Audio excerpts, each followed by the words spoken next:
committee of the whole for 4 o'clock. And it's March 29th. Do we have, I don't think we've had the minutes distributed, so we'll come back to that, and we're going to go to the first item. Mr. Mitchell. Mr. President, Yes, ma'am. Mrs. Abbott is saying she would be late, and she was wondering if you could start the second item first. Is that possible? But go ahead. She just made that. Okay. Go ahead. Go ahead. We can go with the other one. All right. Mr. Mitchell? Or Chief? Thank you, Counselor. I'm here. I was trying to see if the mayor was coming on because he wanted to open up the meeting. Can you just give us a quick second? Yes, sir. Yes, sir.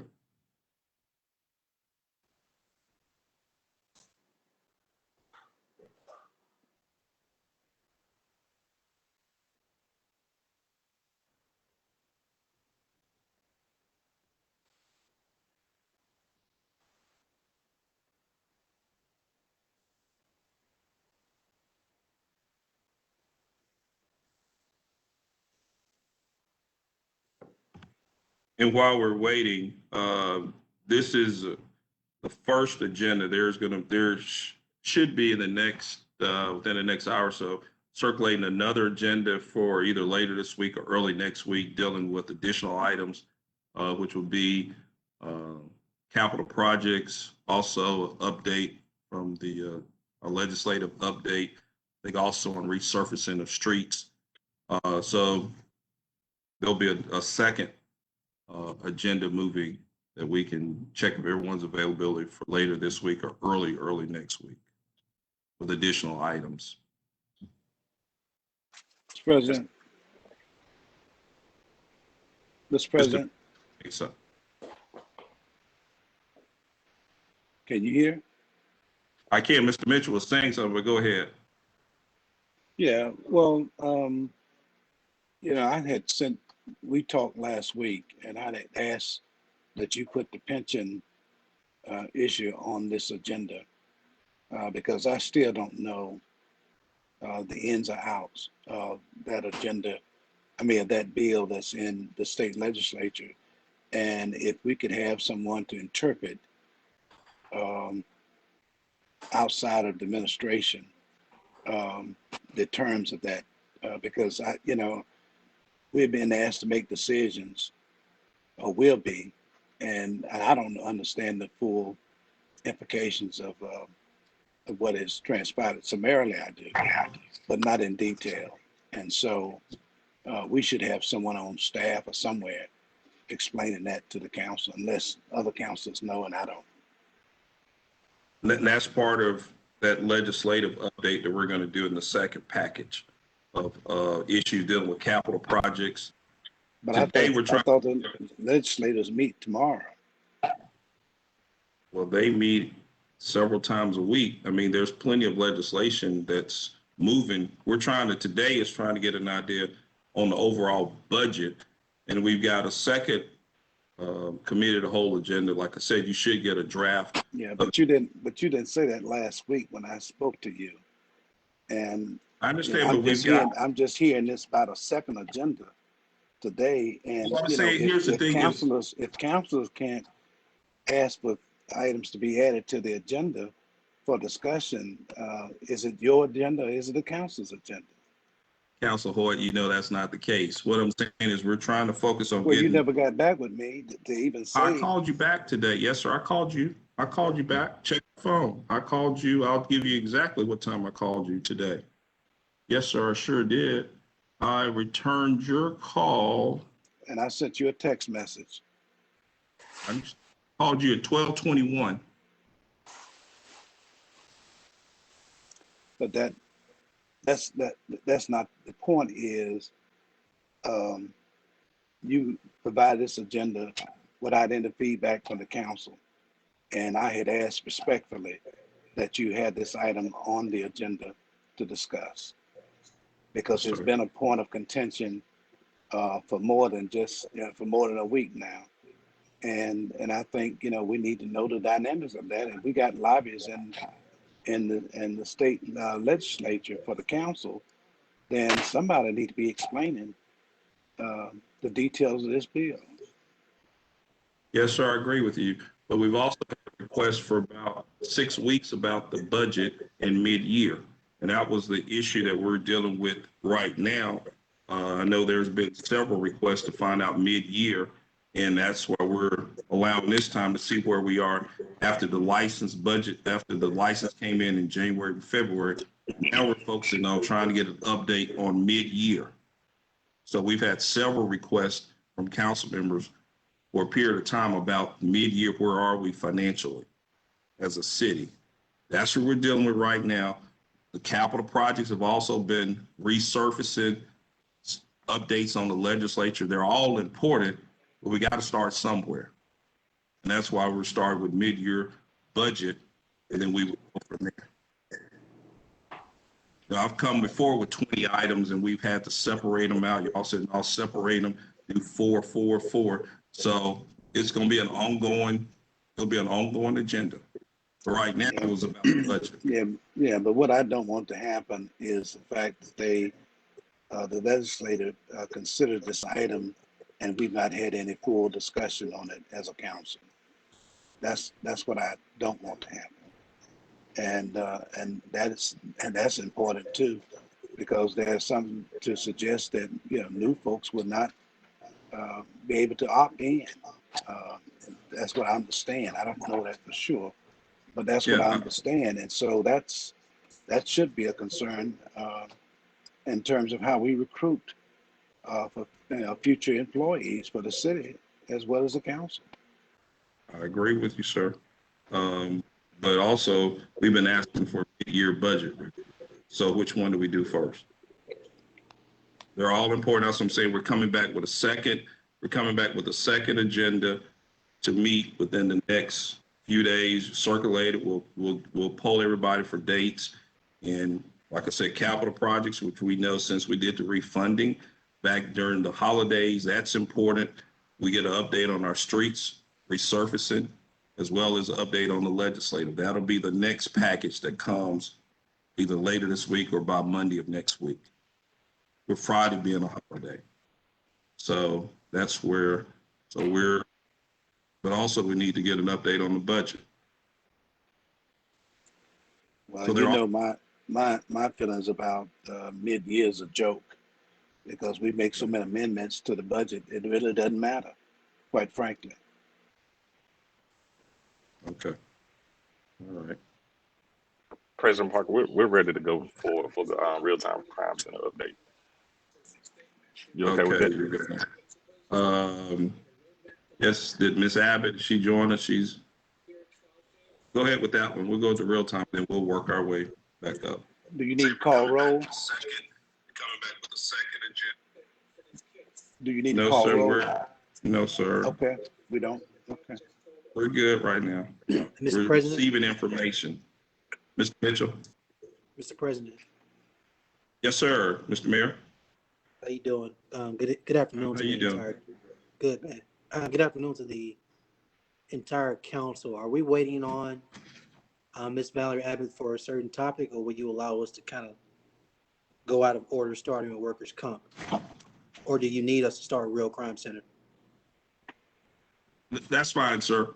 Go ahead, just work up. That's Okay, we'll start. Okay. If it's okay with you, we'll start actually with the Real-Time Crime Center update.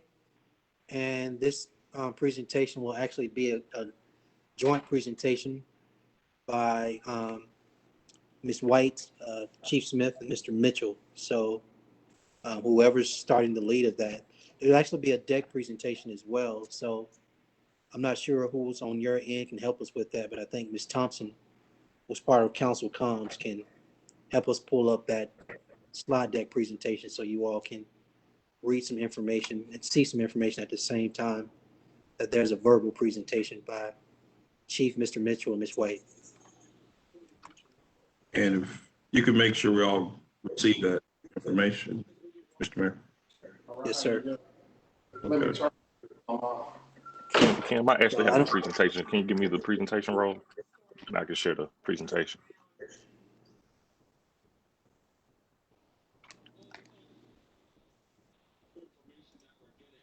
Yes, I am giving privileges now.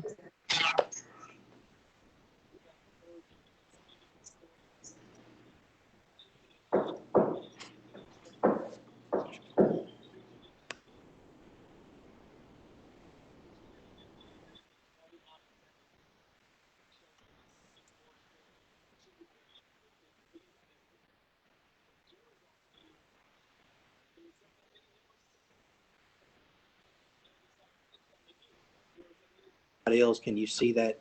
Can you see the real-time crime center slide?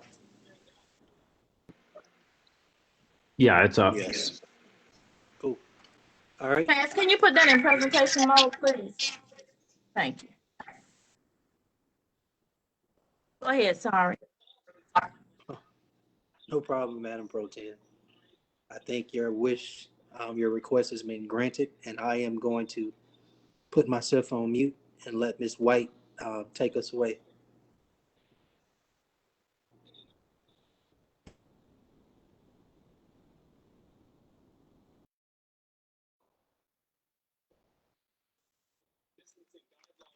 Or Chief Smith, you can start.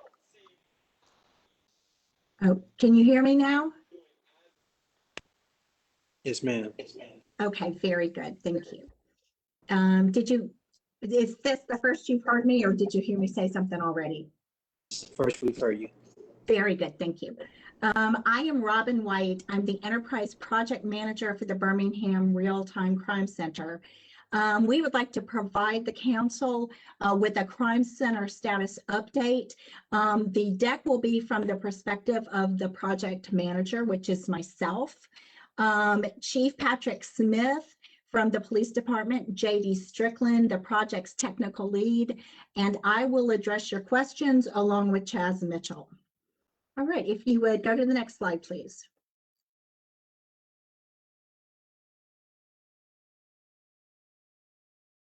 Thank you. The first real-time crime center opened in New York in 2005 as a research tool for police analysts. Fast forward to 2021 and more sophisticated technology integrated with the systems and software police departments already use for their crime solving allows crime centers to provide data-driven, intelligence-led policing. In today's real-time crime centers, data and data analytics are used to their fullest advantage, maximizing the likelihood that law enforcement can respond to crimes efficiently in real time. Next slide, please. Thank you. The Birmingham Crime Center has 4 critical paths. 4 project work streams are intertwined in getting the crime center to the finish line. They are the actual design of the crime center, the construction of the space and police headquarters to design specifications, integration of the police department's existing technology with a command technology, and training of new RTCC team members to utilize the full functionality of the integrated technologies.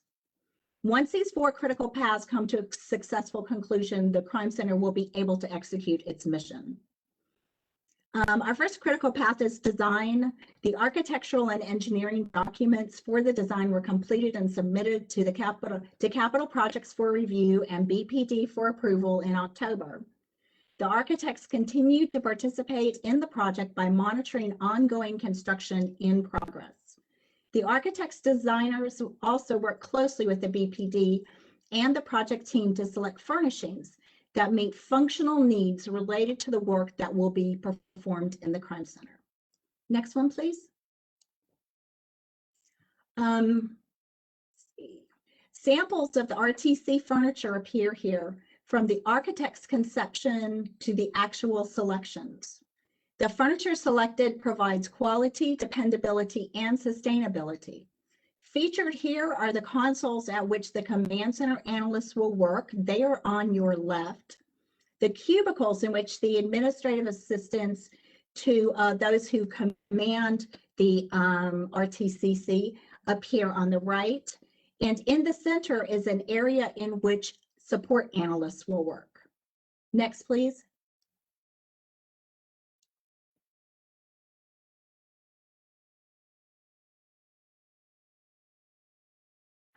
So construction. The notice to proceed with construction was issued by the City of Birmingham on February 26th. The target completion date for construction based on the contract requirements is June 26th. The general contractor has begun construction in the space. Samples of his construction appear on the next few slides. If you go to the next one, please.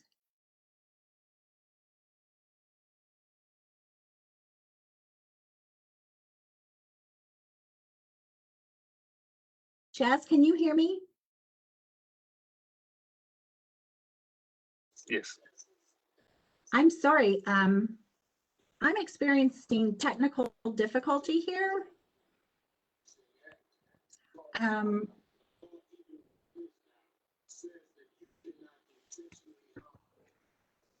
you see me?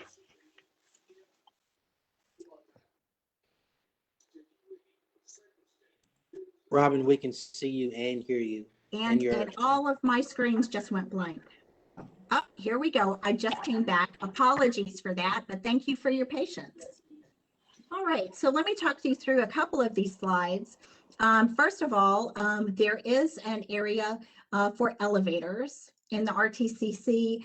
We will be creating a wall there, and we will also be adding some security to ensure that the people who come into the crime center are the people who are supposed to be there.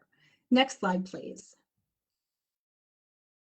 All right, this is actually the wall on which the video wall will be constructed. It's a wall at one end of this big open space, and it is perfect. It's a perfect location for the video wall. Next, please. All right, so regarding training, also it is part of our critical path. The police department has selected their initial team members. Upon completion of their training, they will not only be able to successfully execute their roles in the crime center, but to also act as trainers and subject matter experts for their new team members when they are selected. Next slide, please. These officers will go through extensive training. Types of training include not only bringing in vendors who will instruct the new team on how to use their software, but also scenario-based training in which the team will learn to use the skills they've learned from the vendors on a day-to-day basis in their RTC environment. Training will include an on-the-job segment. Therefore, we anticipate that training will conclude 4 weeks after the crime center goes live. Next, please. The final path is integration between the Motorola software that we have obtained and the technology that BPD already uses. The integration began approximately a month ago. A Motorola technology expert is executing the integrations with input and guidance from our technical team. As each integration is completed, our technical lead reviews, tests, and signs off on the integration. Next, please. Also on our critical integration path is the delivery and installation of the video wall. Because the components of the wall are fragile, the wall will not be installed until construction is almost complete. However, our technology team has been in frequent contact with the vendor and will meet with them on an ongoing basis to respond to questions and requirements. Next, please. So here is our timeline, just hitting on the very high dates that I think the council would have a particular interest in. Again, major construction should be completed by June 26th. I have not given an actual date in July for the go live because there is quite a lot of furniture and hardware that must be installed in the crime center once the construction is complete. But our goal is to go live as soon as it is reasonably feasible, as soon as all of this equipment has been installed. So that's our presentation. We would be very happy to take your questions. Again, Chief Smith and JD Strickland will be, and Chaz, I believe as well, will be addressing most of your questions. Chief Smith or JD, did you want to add anything as a precursor or remarks before we yield the floor back to the council president?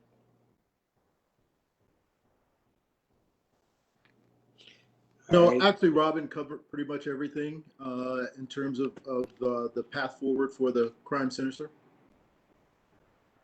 Chief, Mr. President, it's back to you, sir.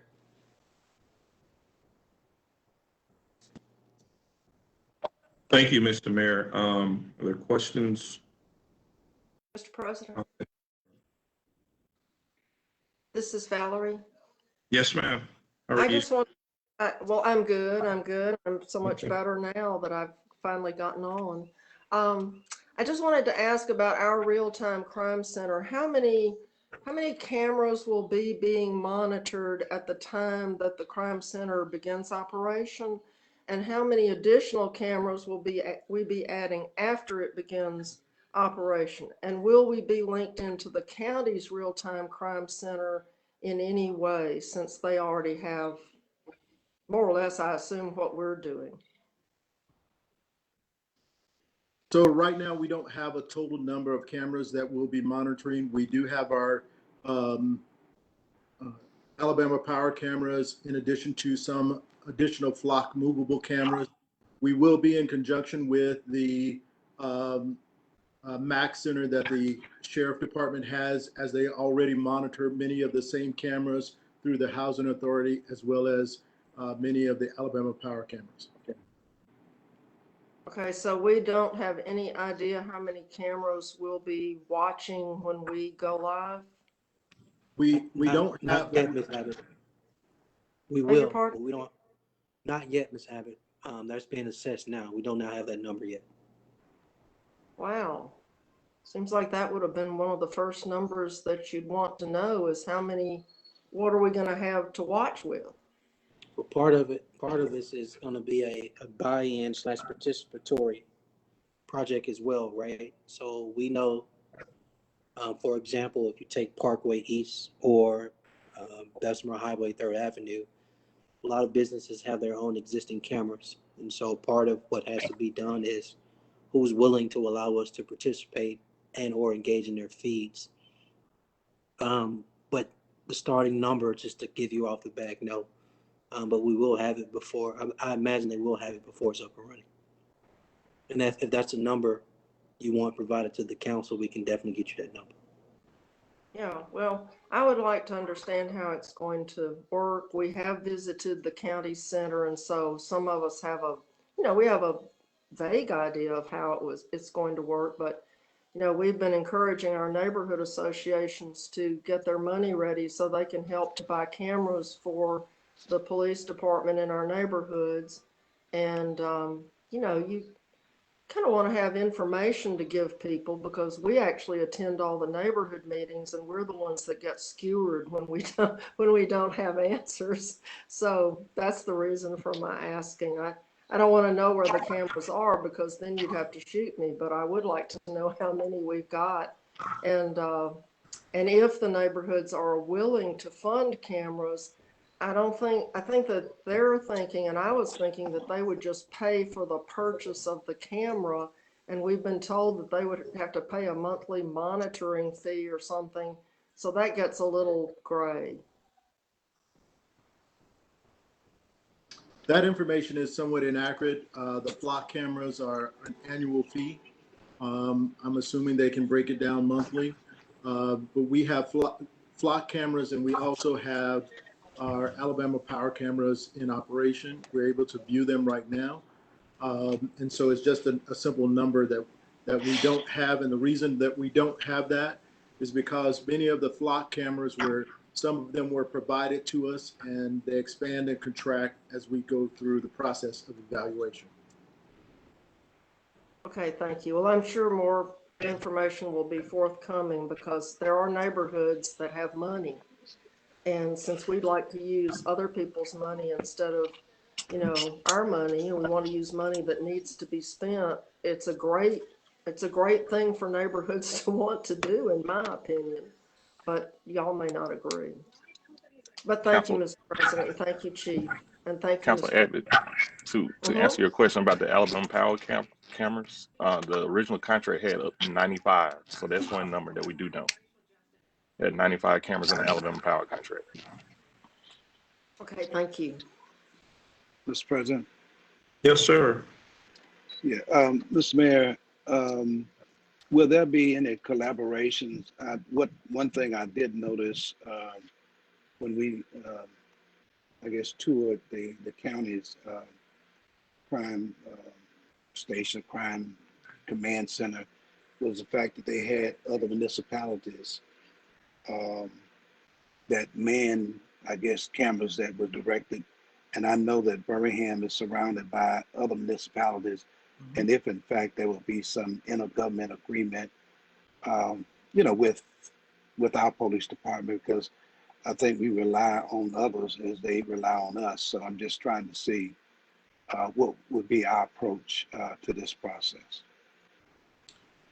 Yes, sir. We will work with all municipalities in Jefferson County. We've had a number of them reach out to us already, and many of them who want to come and partner and work in our real-time crime center. The difference between the MAC and the real-time crime center is the MAC is generally for after something happens that we conduct an investigation, go back and do follow-up. A real-time crime center is that we're monitoring the cameras and activity right now.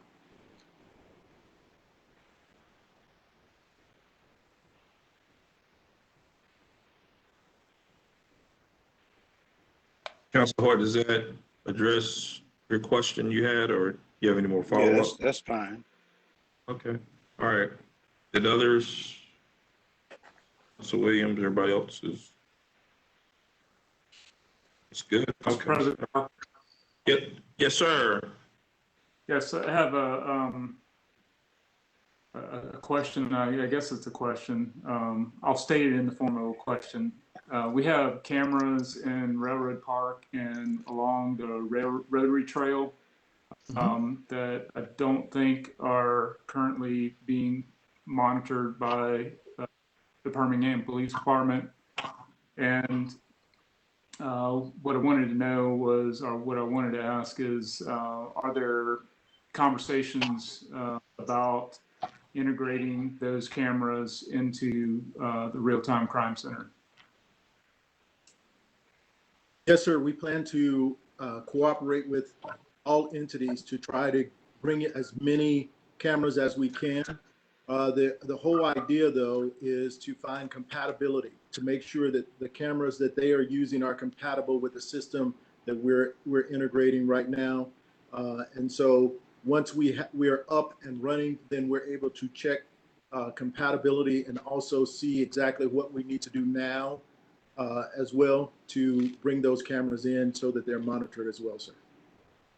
Okay, and just a follow-up question. I assume that, well, my understanding is that ShotSpotter is also going to be integrated into the system, but what other technologies will be integrated, and will dispatch also be located within the real-time crime center? So what we did was we started with dispatch, and they created 3 areas over in the 911 system to whereas they will be able to log into the real-time crime center and also view the same cameras and pull additional information. And we are going to do everything we can to monitor as many cameras as we can to find out what is going on and feed information out to the officers. And yes, there will be a dispatch component within the real-time crime center to feed information out to our officers. In terms of integration, all of our current technology will be integrated into the real-time crime center, from our ShotSpotter, our Alabama Power cameras, our Flock cameras, in addition to the body-worn camera that the officers wear. Thank you. Okay. There are other questions for the chief or for the mayor? Okay. All right. Well, thank you, Mr. Mayor and Chief.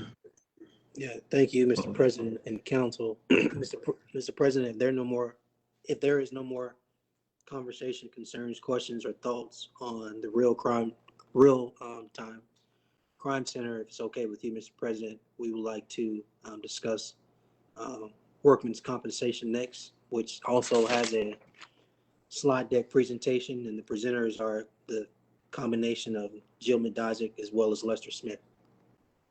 Okay. And we'll get all those presentations, email those out to us later. Yes, absolutely. Okay. Okay. Yes, sir. Good afternoon. This is Jill. Go ahead, Jill. This is Jill Madizik, and I serve as the Director of Human Resources, and I will be sharing my screen here. So we have a situation this year where our budget for our workers' compensation claims is $4 million. Through March 25th of 21, with the outstanding bills, we have already spent $4,174,000. The reason why we're over budget is because we've had a number of large dollar claims. I've listed 4 here that account for $1.1 million that we are expected to pay out in this fiscal year. As you can see, I've only listed the claims that are over 125,000 here, but the real reason why we are significantly over budget in our workers' compensation results from one particular claim who I've referenced as employee number 5. Employee number 5 was an individual who was employed by the city back in 1996. In 1996, the city was not required to participate in the workers' compensation statute, and we weren't required to carry coverage under workers' compensation because of the population size. However, we did operate under an executive order that dealt with coverage for injuries while on the job. This particular employee suffered a significant head injury, and in July and early August of 2020, this individual had complications, and this particular employee remained hospitalized or in a rehab center from July until he passed in February. The doctor has indicated that all of these medical claims are a direct result of the head injury that he sustained back in 1996. To date, we have paid $744,000 towards those claims, and we know that there is another $468,000 in outstanding bills that have yet to be paid. As a result, our workers' compensation fund is out of money at this point in time, and so we are asking for additional funding to be provided. At this point in time, we're asking for $1.2 million to cover this excess claim that we did not anticipate having. So you all know, at this point in time, the city does carry excess workers' compensation insurance, so that if we have large dollar claims, we've diverted the risk to an insurance company. At this point, I'm going to turn it over to Chief Lester Smith to talk about the funding source for this, because at this point in time, we are asking that it come from the Birmingham Fund, and I am sharing some information that he asked me to bring up relating to the fund. Mr. Smith. Thank you, Jill. Good evening. My name is Lester Smith, and I serve as the Finance Director for the City of Birmingham. As Ms. Madizik has already stated, our request is that the recommended request be funded out of the Birmingham Fund. As we'll get into later in the presentation for year-to-date numbers, we are still trying to protect the general fund at this point in time. I know that there was a request made earlier in the year for about $700,000 to be funded out of the Birmingham Fund for legal fees. So this is following in line with that. The one thing that I'd like to mention is I've got the information on the screen before you, is that the information to the left is the market value of the Birmingham Fund as of December 31st. It's showing a balance of about 107 million.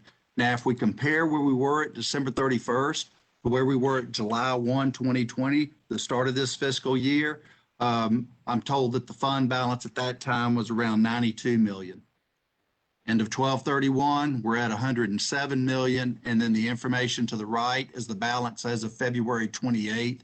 And you can see there that the market value is currently at 108 million.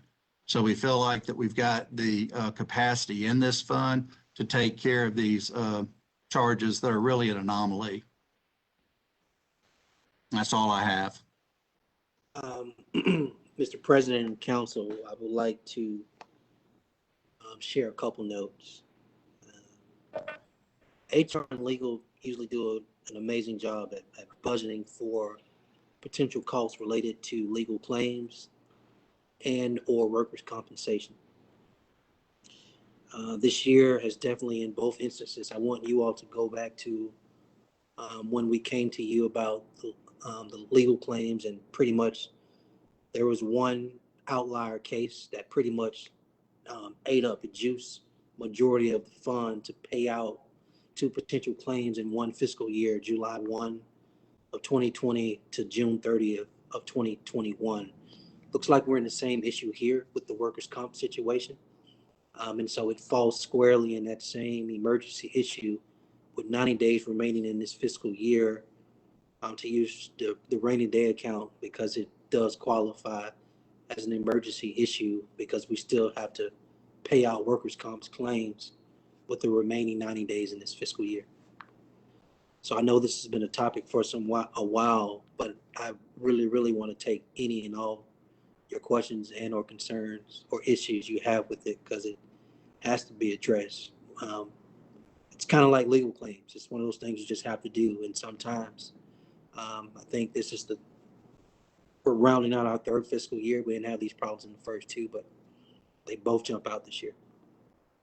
So, Mr. President, I think if Ms. Madazik and Lester are done with their presentation, we yield back to you for more conversation and questions. We can open that up for questions as relates to this. And I guess the other thing then is to, well, let's take some questions. Anybody have questions or comments on?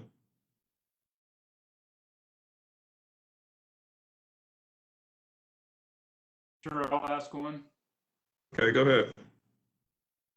So if Director Smith could refresh our memory, I think the last time that we had a presentation on the Birmingham Fund, this was probably about June of last year, July of last year, when we were talking about the estimated budget shortfall.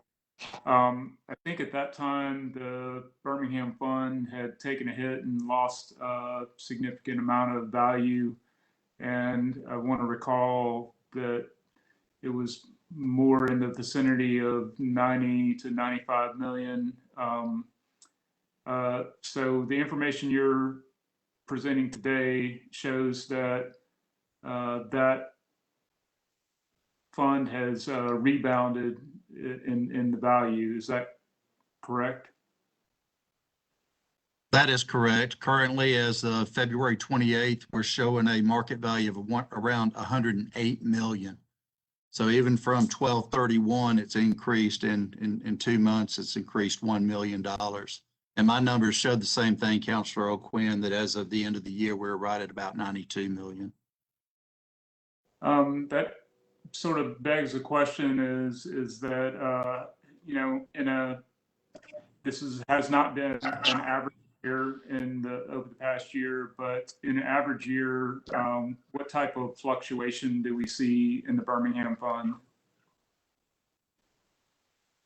Just thinking about, you know, as we look forward and making sure that, you know, we're protecting our resources, how much variability do we expect?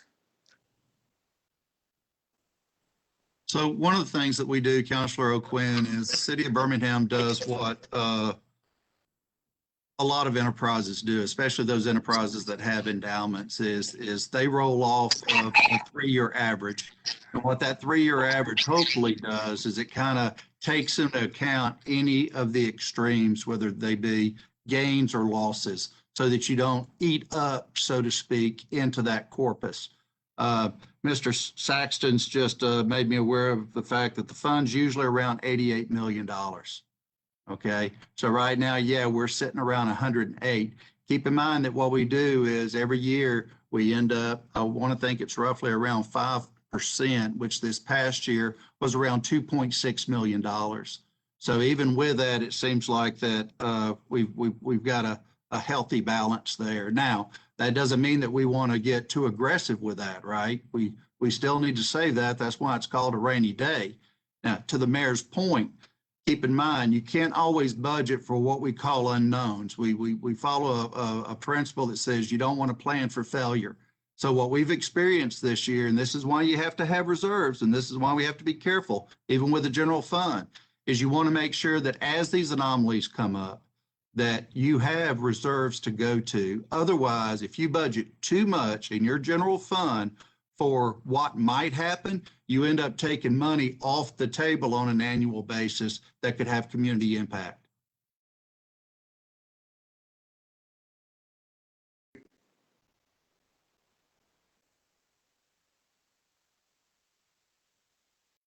Mr. President, Oh, I'm sorry. Dr. Quinn, I saw you making a fake. Are you?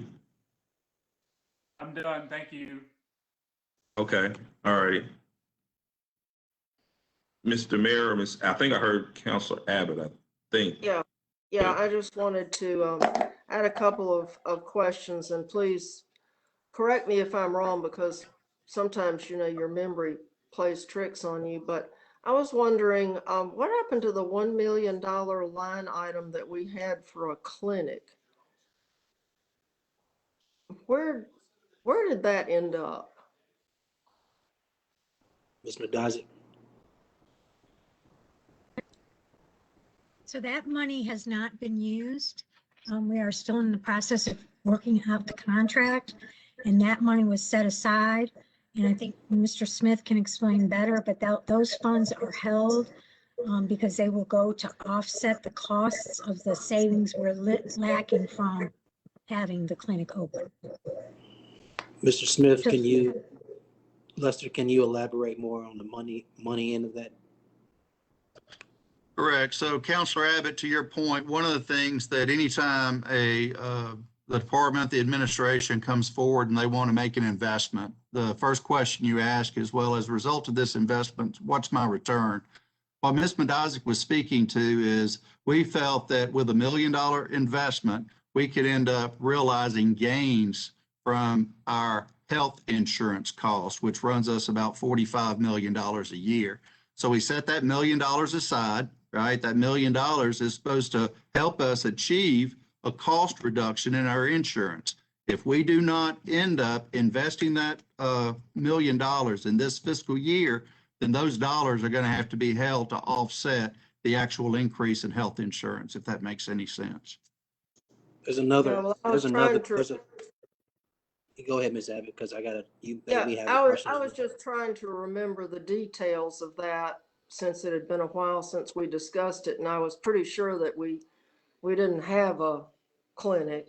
So, and since it's a line item, the money would still be sitting there mellowing, waiting for us to either do something or transfer it to use it in another way if we decide we're not going to do anything. And so I was just wanting that little refresher for my memory. And then the other refresher, it seems that when we allocated the $750,000 for legal fees, we put a requirement on there that the money would be paid back at the beginning of the next fiscal year from the money that the city usually takes from the Birmingham Fund and puts it in the budget to use it to balance the budget, and that is 5% every year. So am I remembering correctly? Is that not what we did? We required that it be paid back out of that 5%? Chaz? Counselor Abbott, I do want to think that that requirement was in there. Yes, ma'am. But Chaz, if you can please verify. Yeah, that requirement was in there, Counselor, and also we're not going to withdraw the total amount like we did going forward with the claims. It's going to be used as an as needed basis. Even for the claims, you know, we asked for I think it was 750,000. To date, we only used 200 of that. So we would treat it the same way. And then, just like Mr. Smith said earlier, we are really hopeful that this Birmingham Fund will, you know, continue to thrive as the market thrives, and it's really repaying itself back as the investments go in. So that's why we keep a certain amount of money in there instead of taking it all the way out. Yeah, well, and obviously we want it to continue to grow because it's not a fund that will be replenished from another sale of the industrial waterworks, since we don't have another one to sell. So, yeah, and I'm thinking that maybe that's a good way to handle this, is to also require that it be paid back out of that 5% that we usually take, so that we make sure that we don't deplete it. Understood. So thank you, Mr. President. That's all for me right now. Okay, so that'll be a total of what, 1.9 million total between the request and the request from several months ago. Yeah, when you combine, you combine, I don't know what Hunter's doing. When you combine legal and HR, these unforeseen circumstances related to these outlier claims, yes. And President Parker, that's just an up to amount. Like I said, we'll update the council as soon as we get to the end of the fiscal year, because we only said it will go into the end of the fiscal year. No, I understand up to. He understands up to very well. That means a penny short. I do have one question for you, Mr. President, when I have the floor. Go ahead, sir. When y'all do liquidate funds from the Birmingham Fund that are invested, is there how is that really done?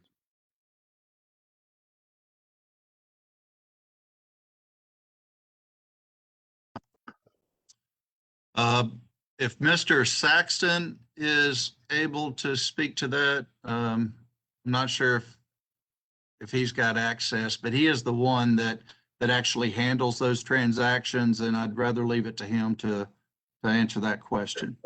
Lester, I do not see him on. I'm on, Mayor. To come back, but we can't. Okay. No, he's I'm on. Yes, Counselor, can you all hear me? Yes, sir. Okay. Yeah, how the mechanics of that would work is that we would let the investment manager know how much money that we're going to liquidate out of the fund, and then we let them determine which pots they're going to pull that out of, which securities that they would sell. And usually what they would do at that point is they want to liquidate securities that they're sitting in a gain position on. That's the way it works. All right, thank you. Okay. Are there other questions, comments? All right, Mr. Mayor, do you want to just kind of roll into the overall budget, the mid-year budget, and? Yeah, but listen, there is a request here. I know your comments earlier was receive information, but I am hoping, I would like to make the request on behalf of HR that with 90 days left in the fiscal year, if this body will entertain that sooner than later, putting HR in a position to actually be in a position, if claims come about, their funds to be able to draw down from, and with these remaining days, that 1 point plus million up to that, that the council votes along with Ms. Abbott's caveat with the with going back in, whatever the language is around that the council actually takes that up in the vote at some point, even if not today, sooner than later, because it's presented to you all because we are at a very critical point, no different than we were with the legal department. Mr. President? Yes, ma'am. Yes, I'm willing to make a motion to that effect, that we loaned this money out of the Birmingham Fund, but that it is paid back through taking less than 5% out for use in the 2022 budget. So effectively, it would be paid back at the end of the year. Yeah, let me just ask this question, and we can deal with that. And I guess we were going to take the mid-year first. So I'm just trying to figure out. Well, let me just ask you this, Mr. Mayor, before we get into the mid-year. I guess there's no 1.2 million in the mid-year. I think we have a rainy day account in the middle of when we're in the middle of a budget separate from the general fund. If there are emergency issues or anomalies that come about, we ask this to come out of the rainy day because that's what the account is actually for, emergency situations. I think this is in the category of an emergency situation versus coming out of the general fund. But if Abbott has a motion, we can pause it if the body is more comfortable, or we take your lead, Mr. President, whichever way it goes. But definitely want y'all to entertain it at some point. So yeah, we'll entertain it. We will entertain it. Let me ask you: is it 1.2? You want 1 point? Is it 1.2? 1.5? Ms. Madazi, what is it? At this point, we're asking for 1.2. Well, Mr. President, I'm fine with waiting to make my motion until after we've heard our current situation. That's fine. Okay, but I mean, we can work through all that, and if need be, so you just need 1.2 or I thought the original was 1.5. Is it 1.5 or 1.2? Want to make sure, and then we can. I'm scanning faces, Brother President. Okay, it's 1.2. That's fine. It's 1.2.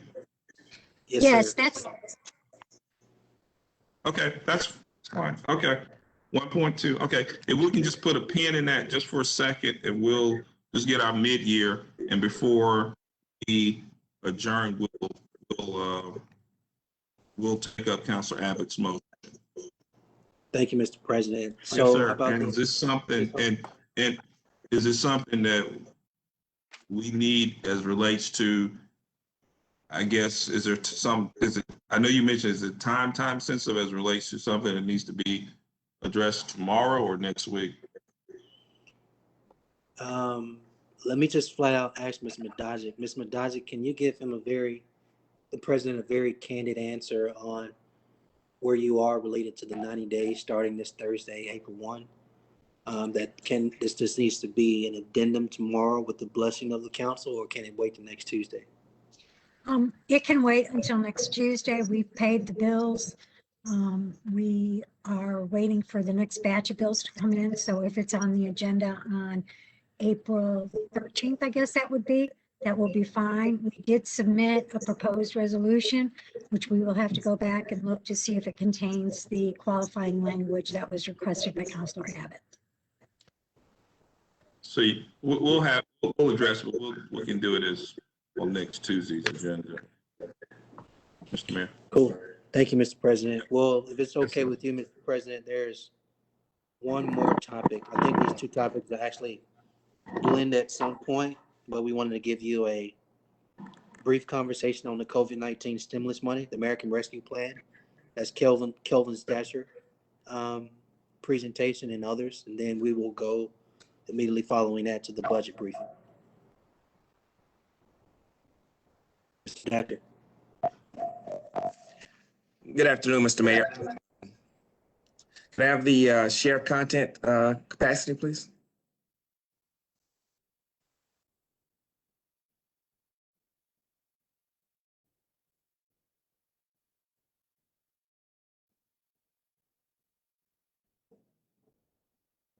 You should have it now.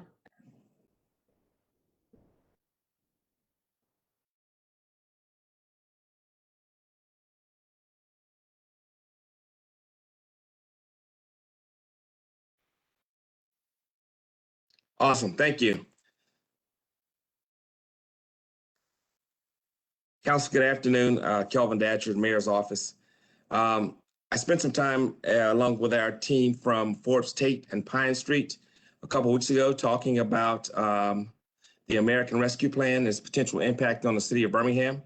And today we're joined by Don Calloway, a principal at Pine Street, one of our DC lobbying firms, who have been instrumental in providing us with a tremendous amount of insight and kind of insider knowledge about what's happening, prior to what's happening, getting us ready for things, and then providing us with some real translations of some technocratic information that we're getting from DC.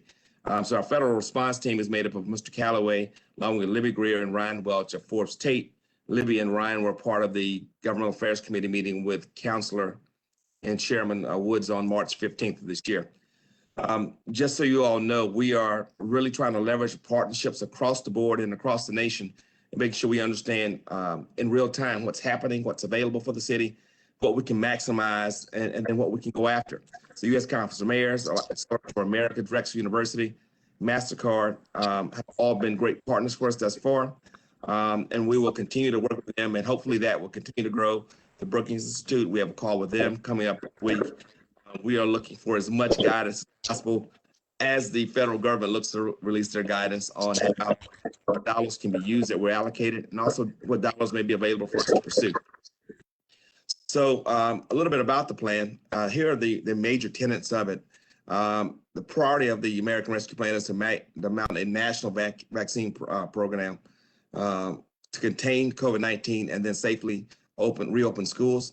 As you've seen across the nation, teachers have become a priority target audience for vaccination. And so we have, as you all know, a very successful site at A.H. Parker High School, the one that really defied the odds and broke the conventional wisdom that African Americans were reluctant to take the vaccine. And if you go over there at any morning, you will see an overflow audience every day. And I appreciate the mayor's leadership and working with UAB, the health department, and Congresswoman Sewell to make that happen. There was also extended unemployment insurance. Many Americans have already received, or Birminghamians already received, a $1,400 direct payment from the federal government. There was an increase in SNAP benefits, the child tax benefits, and there was $350 billion for states, counties, and local government, which is, of course, of most interest to most of us here.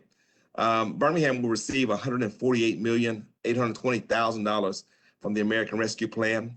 In comparison, Jefferson County receives just shy of $128 million. Other large cities in the state receive $60 million at Mobile, $42 million in Montgomery, and about $35 million in Huntsville. So the money will come in two tranches. We expect the first tranche 60 days after the passage of the bill, which is just about 40 days from now. The second half of that bill will receive 1 year after that initial payment is received by the city of Birmingham. So a lot of people have asked why the discrepancy in who gets what. The city gets more than the county. The city gets a lot more than some others of its peers and colleagues here in the city, in the state. So there's a modified CDBG grant funding. Really, if you look there, there are two formulas that were taken into account. And the one that really impacted us was a rapidly growing city with high poverty that lacks affordable housing. That was the one, that's one of the two. The second one was our category. Formula B tends to benefit older cities with large amounts of old and deteriorating housing. So our community development team has been great in making sure that we stay up to date with HUD, them understanding our housing stock, our numbers like unemployment and those other kinds of demographic numbers to ensure that we are always in a position to receive the maximum amount of CDBG funding to impact our city. There are four categories of really what's in the ARP. The first is to respond to the health emergency. You can read the rest of that and we'll provide that to you. The direct health and economic impacts of the pandemic. Secondly, is to provide a premium pay to eligible workers of state, territory, metropolitan city, of which we are considered. Thirdly, the provision of services and reduction of revenue. So this is really a area where we're really going to be paying close attention to the guidance from Treasury and seeing how we can use these dollars to impact lost revenue by the city. And you'll hear more about that from Mr. Smith later today. And then fourthly, to make necessary investments in water, sewer, and broadband infrastructure. And so one of the reasons why you're going to hear hesitancy from us in terms of being aggressive about planning for use of these funds is because right here in this last sentence, it says or. So you would have to, if you were going to do some infrastructure investment, or means you'd have to choose between water, sewer, and broadband. Well, quite frankly, most times when folks need to do water, they need to do sewer. Maybe they need to do sewer and broadband. The actual written text requires you to choose between those three. So we're hoping that there'll be a broader interpretation in that guidance that would allow for the kind of legislative intent, which would mean you would maybe be able to use more than one of these items. But that's just an example of why we're really being very, very solid on making sure that we don't get ahead of get to put the cart above the front of the horse in terms of understanding the guidance that is yet to come from the federal government. And Don, do you have anything before I move on? No, I don't. Great job, Mr. Datcher. I just think that I'm sure you'll get to this. We can talk about kind of what's in it broadly for everybody federally, and then the particular possible uses for the city of Birmingham. But I'm sure you're going to get to that. I don't have anything to add to what you've already done. Thank you. So I will tell y'all this, that there was a House version of this, then a Senate version, and then a House adopted the Senate version. Both Pine Street and Forbes State spent an amazing amount of hours kind of not only tracking that bill, but then advocating for the city. There was a change in the CDBG funding that actually gave us a $10 million economic increase in what we were going to receive because of their advocacy and because they spent a lot of time actually reading the bill. I mean, I read it several times, didn't always understand it, and I would have to get on email threads, and we had a million calls with these folks in DC, making sure that we understood kind of the broader context of where we were going.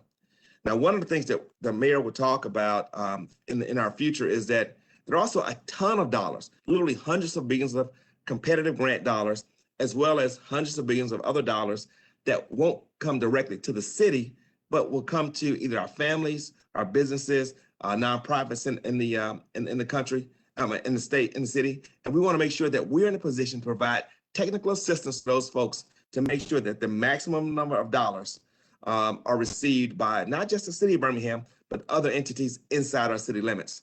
So most of you have heard of the PPP program. It was expanded. Unfortunately, many of our businesses didn't qualify early on because they simply did not have the kind of business organization and the structure to be able to qualify through the SBA. Fortunately, the SBA is really changing now. They're being more open about how people can apply, what they can receive, what documents they'll accept. We want to be in a position to provide small businesses, particularly small and Black-owned businesses, with the kind of technical assistance that will put them in a position to receive PPP dollars, which are forgivable at the end of the loan term. And one of the other things about the PPP is there was a first draw, a second draw, and now this new draw will allow more people to receive dollars that received them the first time. So we want to be in a position again to provide some education and some one-on-one counseling for businesses here in the city of Birmingham. The EIDL, the Emergency Injury Disaster Loan Program, has grown quite a bit, and it's also a program where most of our folks simply were not in a position to apply for it. So we probably left millions of dollars on the table just in the city of Birmingham in terms of small businesses because they weren't in a position to apply for those dollars. We will make sure that we position ourselves with council support to be able to help our small businesses get those dollars from the federal government. One of the most exciting things is the Restaurant Revitalization Fund. It's $28.6 billion. It is a cash grant, not loan, grant program that businesses will be able to apply for, and it will be based upon their 2019 dollars. They may be able to get as much as 45% of their 2019 revenues as opposed to their 2020 dollars. So if we can get a 45% of what they got in 2019, that will not only help solidify those folks, it will help launch them forward to make them ready to be a part of what we think is going to be a big, big year in the city of Birmingham. One other thing that we that's not on here, but I do want to make sure you're aware as well. FEMA has launched a program that allows a $7,000 reimbursement for families who lost a loved one to COVID-19. And so a lot of those families had to scrimp and save. Quite frankly, a lot of these deaths were unanticipated. Some families were not in a position to actually pay for those funerals. So we've been working with funeral homes and understanding the kind of the sacrifice they took to make sure loved ones were taken care of. We know a lot of families robbed Peter to pay Paul to make sure that they could bury their loved ones in a dignified way. This program, this FEMA program, will allow families to get up to $7 grand back from the federal government and a direct reimbursement. All they're going to need is, well, they're going to need several things, including a death certificate that has COVID-19 as a primary condition of death. They have to have their expenses from the funeral homes, and I was in touch with a leader in the Jefferson County Funeral Home Directors Association today. The funeral homes are committed to making sure that they make those bills available in case families lost them in the kind of all the confusion around, an unexpected death. So we are going to work to make sure that all of these dollars and hundreds of billions of dollars more are eligible for drawdown, not just directly to the city, but also to businesses and to our bereaved families here in the city of Birmingham. So just so you guys know, we are not the only ones waiting on guidance. Literally thousands of municipalities have sent in to the United States Conference of Mayors questions that they have. This is the first page of 14 pages of questions that was sent directly to the White House Office of Intergovernmental Affairs. We will make sure that this is available to you all. It doesn't have answers, but what it had is questions. And these are questions that we contributed to as well. We sent in questions to the U.S. Conference of Mayors asking them, hey, do you know this? We're trying to plan for use of our dollars. We want to make recommendations to the mayor and to the council. How do we get that guidance? And that guidance is not here yet. So we are really pushing the federal government to make sure they get that guidance to us as soon as possible.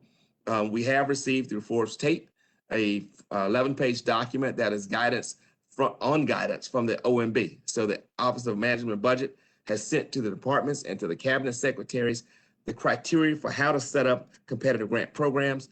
We have been underneath that. We're working very hard to understand what those competitive grants look like so we can go out and get the capacity to make Birmingham competitive and make us a winner as we go after these dollars. So, Mr. Mayor, I'll turn it back over to you at this point. Don and I are here in case there are questions. So, council, I'm sorry, let me turn my camera back on. First of all, thank you, Kelvin Datcher, and thank you to Don Calloway, as well as our friends at Forbes Tate. Council, I really want you all to engage in this. I imagine you got a lot of thoughts. I imagine there's a lot of incoming information. I want to be very clear what I'm about to say. It was painful. It was painful watching the last year, not one, but 2 rounds of federal money come down and cities be intentionally left out of the table for political reasons only. When I say everybody got a bailout, everybody got a bailout.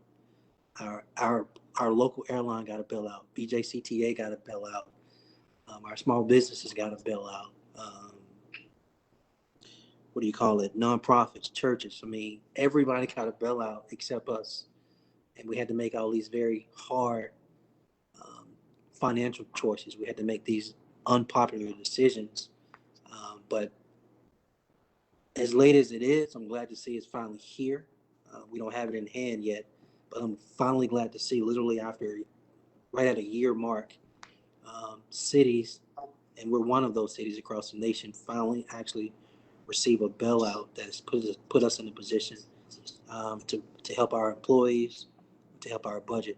But in addition to that, the overall view of this ARP, this American Rescue Plan, at the center of it is combating poverty. As Kelvin said, City of Birmingham is an entitlement city. So that's why our sum of money is high. Apparently, some people didn't read the small print. So as we're not necessarily pleased with the 2 installments, it would have been cool to get this in one lump sum next month. but that won't happen. It'll be in 2 phases. We can talk about that at a later time. The point is this. We have every opportunity with actual resources to address the things people want us to address. And we look forward to doing that. So with that, Mr. President, I yield the floor back to you and really want to encourage you and your colleagues to access anything you all have on your mind. I'll open it up for others first. Questions, comments? But we could get all that information as well. And Mr. Mayor, we'll talk offline on some other things. We can work through some stuff. Be fine. Councilors, y'all have any questions, comments, or once we receive the information, y'all can follow up in an email or? Mr. President. Yes, ma'am. Valerie here. I just, I was on those calls with the League of Cities, and so, you know, some of this information is finally beginning to sink in. I wondered, does anyone have any idea how long it will be before we'll know whether we have to choose between broadband and sewers? You know, and I forgot what the other thing was. We got to choose among, and I would hope that they would allow us to do a little of each, because heaven knows we never address the sewer problems because we can't see them. And what you can't see, you don't spend a lot of time on, and that's important. But then we saw what happened to our school children when they didn't have broadband to do their online classes. So we have lots of issues. I just wondered if anybody has a thought, and I guess this would be probably our lobbyist folks in Washington, of how long it will take for someone to decide whether it's an all or nothing thing as far as the infrastructure. Sure. I know we can't pave streets. We've been told that very thoroughly, but. So, Councilwoman Abbott, that's a great question. Thank you for it. I think that there are 4 categories. This is by the statute creating the act and dispersing the money. There are 4 broad categories by which we can use it. One of them, as you correctly point out, is to make necessary investments in water, sewer, or broadband infrastructure. I read that very broadly. Infrastructure these days in Washington, D.C. implies something more than just streets and sewers and roads. It means infrastructure writ broadly. So wireless networks, if the city wants to upgrade its 3G to 4, 5G, broadband access, that being anything from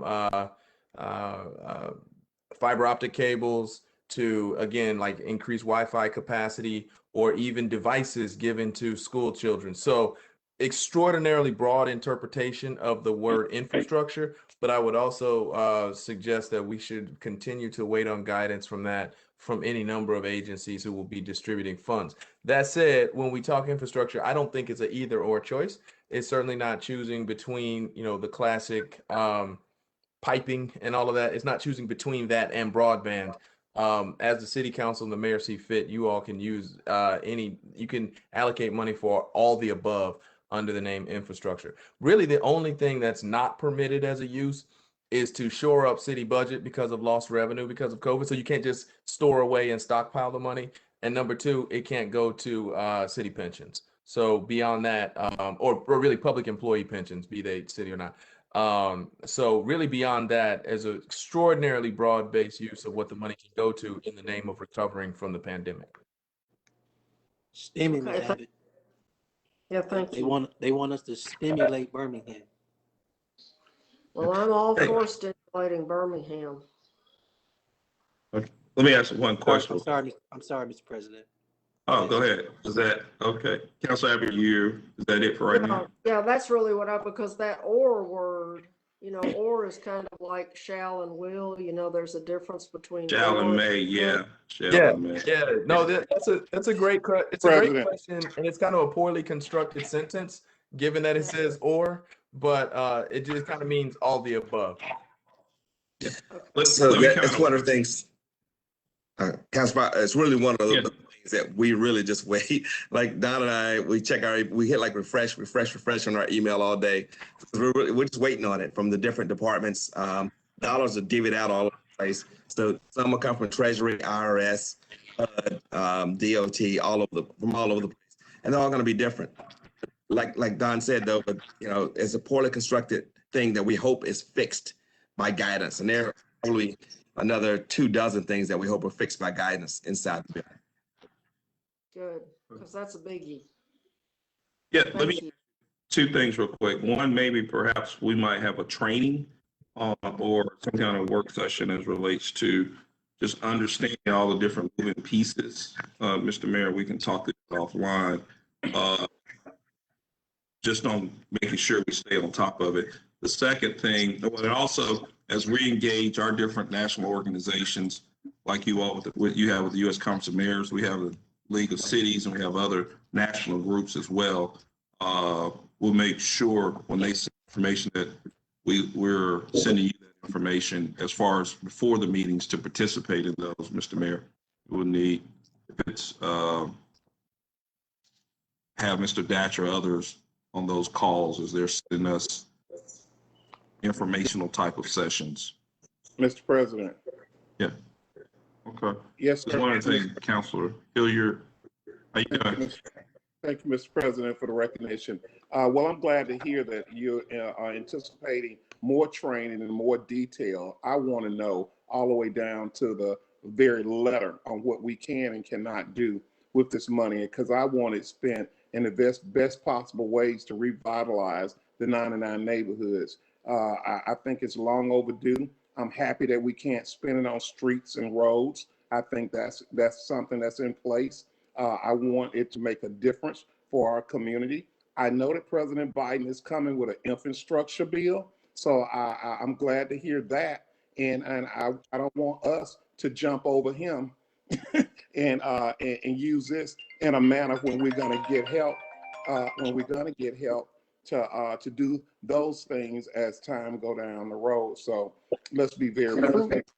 Let's be very prudent and be very aware of what we can and can't do, and make sure that we make a difference for the people that we represent. That's my goal.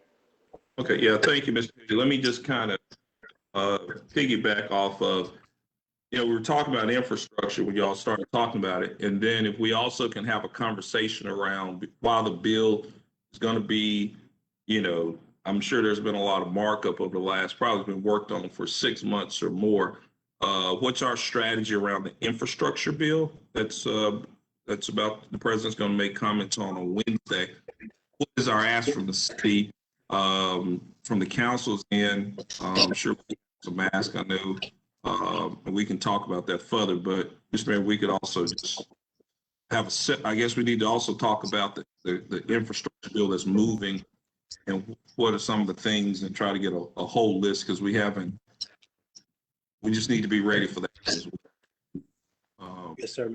Yes, So sir. we Mr. can President. follow up as well. Yes, sir. Okay. Mr. All right. President. Okay, Councilor yes, sir. Quinn. I thought it was you, Mr. Callaway. I'm sorry, saying something. Is that you? Yeah, so I thank you for bringing up the proposed infrastructure bill. I think that's especially critical when you think about the fact that the city of Birmingham does not actually own any water, sewer, or broadband infrastructure. So just on the face of it, it would seem like, we're the city, as far as the money that the city of Birmingham is getting, we don't have those types of assets to spend on. So I think we do absolutely need to be looking forward to the proposed infrastructure bill. So infrastructure is something that's been talked about for many, many, many years. But hopefully the Congress and the administration's now finally in a position to actually make that happen. As many of us know, there's a great deal of infrastructure needs. Two that I can think of right off the top of my head are almost $50 million worth of bridges in downtown Birmingham, 2 bridges that are over 100 years old, and 200+ million of sidewalk repairs that we are under a federal court order to repair. So we need funding for infrastructure in a big way, and those are just scratching the surface.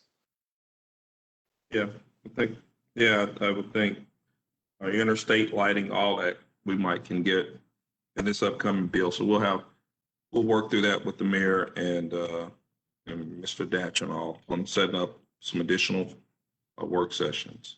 And Mr. Not- President, Yes, sir. and don't forget Lake Warrior Road. Oh, we won't, sir. We won't forget Warrior Road, sir. But I'm saying that's part of our Flooding is taking session. We place. can just talk through what our requests are. Council Hoyt? I hear you. Yes, sir. Okay, all right. You good, Council Hoyt? Mr. President, No, I'm saying hold on. Council Hoyt, you're good? yeah, he was, Okay, go ahead. I want to circle back to the current funding that's on the way from the last bill. And Mr. Datcher kind of spoke to this a little bit at committee, but wanted to follow up and see if we had any more plan structure around like actual implementation. I know we kind of waiting on guidance, but as far as like are we gonna engage a consultant or Forbes? Like whose opinion are we gonna because it's gonna be a lot of interpretations, just judging off like with the CARES Act, different places interpret it differently. I guess who's gonna make that call? And I guess what I'm really trying to get at is making sure we can utilize it efficiently. Like once the money gets here, we can get it out the door as quick as possible. And so have we had any more movement on just kind of what that game plan is? It's okay with you, Ms. Mayor? I'm sorry. Yes, sir. So we've talked a great deal about administrative readiness on our side in terms of how we want to be in a running position and, like a relay race where you kind of have a head start rather than standing still when the dollars come down, particularly the competitive grants. We are really blessed, you all, and you are just beginning to see, I think, a little bit of what Forbes, Tate, and Pine Street can offer us. I think the information delivered in committee by Libby Greer and Ryan Watts was phenomenal. Don is on top of a great deal of things on his side as well. So I mean, we have a lot of capacity in place right now. Now, not only are they already tracking things, they're aware. This team advocated for us for the Bill grant, although we were unsuccessful in that grant for the 21st Street Bridge.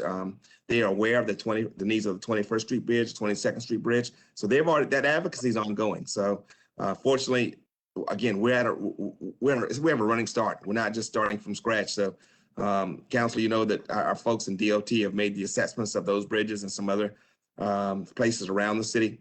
So we have some capacity in place now, but certainly there may be the need to go out and get additional capacity, Council Woods. But we feel very strong about our team at this point. Okay. Yeah, and for clarity, I wasn't necessarily saying one way or the other. I was just making sure or asking if there was a structure in place. If Forbes Tate says, this is allowable, are we kind of moving forward from there was the question. But is there anything like in the bill currently that was already spelled out that we feel good about as far as that can be implemented now, or does everything we're seeing require some additional guidance?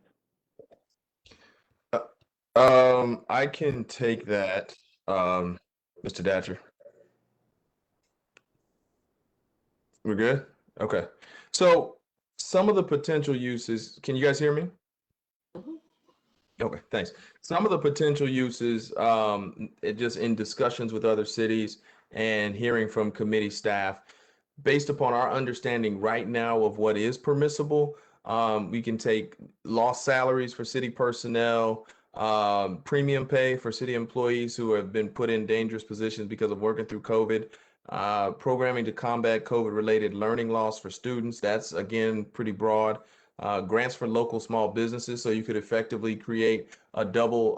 So the restaurant fund is federal, and another piece is that you could create a local grant for restaurants or for barbershops, nail salons, caterers, so on and so forth. Broad universe of city expenditures in direct response to COVID, like PPE or more rapid testing or kind of COVID safety upgrades to city facilities, long-term capital infrastructure investments. We talked about that. And there could even be expenditures that the city otherwise would have made, but for COVID. All that with the exception of payments into the city pension plan. So there's a really, really broad use. And I think right now, it's a wonderful opportunity for the mayor's office to work collaboratively with the council to come up with any number of necessary uses and priorities. Because it's extraordinarily broad. Right now, anything for the pension and setting it up is pretty much on the table. I mean, there's cities who are doing a UBI trial with this, universal basic income. So there's any number of things that could be on the table. And I will say this, thank you, Don. I will say this to Councilor Wood's question. This is to all the councilors. There's an opportunity here to, we have to find a balance between what state law tells us how we can't use funding versus how the federal government says we can use funding. So relate to our employees, finding a way to say, for all the interaction you've had to engage this past year related to the coronavirus, here is a lump sum for you related to the things you've done. It's the things you're doing this year with 90 days remaining in this fiscal year. I think it's extremely important that we do that. And ideally the law allow us to do that when we get more detail, but it'll be the first thing I bring to you because I think that's been one of the biggest conversations over this past year. When you consider a budget, 3 out of 4 quarters go to supporting and investing in our employees, and they receive the brunt of the losses this year because of the budget woes due to Corona. Okay. Well, yeah, that's kind of what some of the things I was looking at was just seeing like readiness to spend on any level. I know some of these things will take some time to sort through, but if there are categories that look like everybody's comfortable with the bill is written and no additional guidance is needed, because I know, and just kind of looking back, like some counties and states that did get money took 3, 4, 5 months to begin to spend. And so that's just kind of where I'm coming from, is making sure. I know Councilor Hilliard wants the money going out the door quickly to revitalize. So we want to just kind of make sure we're in position, and anything we can do to help, definitely willing. Thank you, Mr. President. That's Mr. President, to Clem Wood's point. Ideally, right out the gate, we can do something all of us want to do, and that's make the necessary investment in our employees. Okay. All right. What we'll do, does anybody else have, I see Mr. Hilliard. What we'll do is we'll probably have a series of, like I said, we need to do some training, Mr. Mayor, we'll work with your calendar, work through some things so we can hit the ground running as soon as get the thumbs up from Mr. Callaway and others, that we can move forward on several different items. Gotcha. Yes, sir. All right. Was there, Mr. Hilliard, was that from a previous, your hand up was from a previous?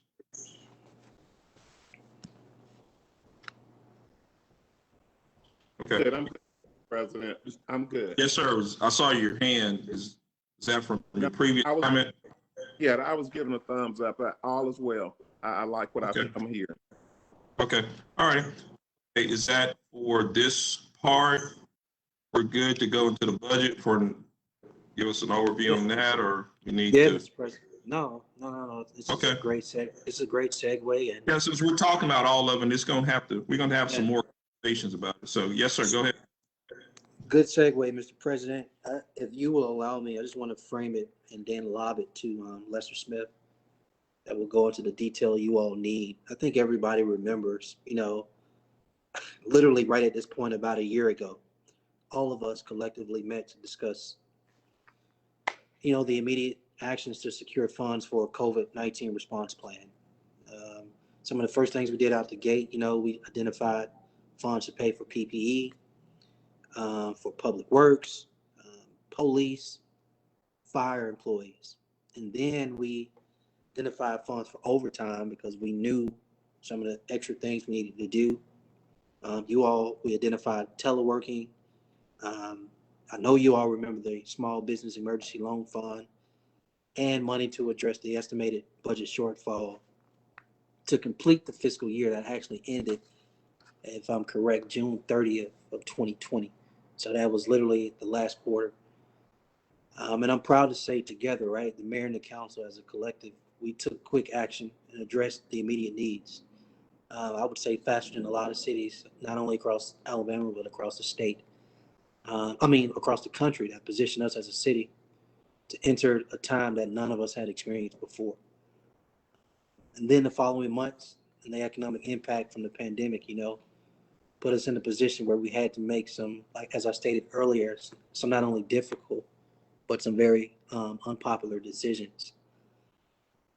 In addition to that, Mr. President and Council, we also addressed our budget as the Mayor Council Act required. And I think this is a good point to note. It's a friendly reminder. How we budget is based on trend lines. And it was evident to us that the pandemic took its economic toll on our city. But y'all know, again, this is a reminder, budgeting process means you don't necessarily know the actual numbers until it comes in. But as you know, it's not just Lester, it's my philosophy too, especially in the middle of a global health pandemic. It's extremely important that we take a conservative approach to how we budget. We didn't have the luxury of basing our budget on the potential for stimulus funding because we didn't know if it was going to come, and if it was going to come, we didn't know when. And as you know, cities never got it in the first year. And so we budgeted and spent based on what we were seeing in the economy due to the pandemic. I think it's been clear to me, I think it's been clear to this council, and I think we held on to that. The priority was to protect people's jobs. That meant taking action that put a large burden on our employees, though, related to holidays and other things. But our employees have been committed to serving the city, and we want to thank them for that. And we want to continue to do things that put them in a position where they still want to work hard for the citizens of Birmingham. Saying all of that, I think now that the American Rescue Plan has been signed into law, I think what we want to do is clear. There's a great deal of guidance we must consider from the feds, and what I want to commit, and I think you all have been privy to some conversations from some teletown halls. You all have seen some flyers around the pension, et cetera. Everything we're doing is a commitment to focus on our employees and focus on serving our citizens. And I look forward to discussing that in the near future. But in addition to that, what I am committed to already to our city employees is that the budget proposals that I will present to this council in the coming weeks will include merit pay, COLA, longevity, and all pay for all city holidays reinstated. Now, as our finance director walks you through the current numbers about our budget, I want to share one more note. We see an opportunity to resume pay for the remaining 2 city holidays in this fiscal year, and we can explain that as we get into it. I think in November, we tried to present that to you all, and we discussed this, and the decision was to revisit this at a later date. So I think with that in mind, I believe that the time is now for Mr. Smith's presentation, and will assist us in reaching that decision. And so I want to yield the floor to Lester now, and he can get into some detail with the numbers, and Mr. President will yield it back to you to, I guess, go into questions and anything else you want to go into related to the budget. Yeah, and real quick, while you're doing that, and I guess again we can just get all these at one swoop, all the different presentations. Electronically. That works. That works. Okay. All right. Sure. Mr. Mayor. Oh, I'm sorry. Go ahead. Mr. Smith. I'm sorry. sorry. Yeah, we're gonna Lester already got his. I'll say Mr. Lester. Yeah, I'm going back on mute. He's ready. Okay. Give us some good news, Mr. Lester.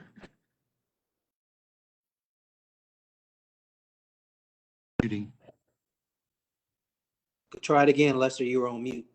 Can you hear me now? Yes, sir.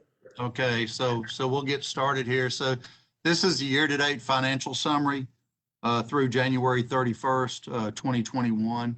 So a couple of things to keep in mind. It's going to be year-to-date. It's going to be tracking it for 7 months. One of the other things to keep in mind is that from a business license standpoint, this is only going to have January's numbers. It's not going to have February's numbers.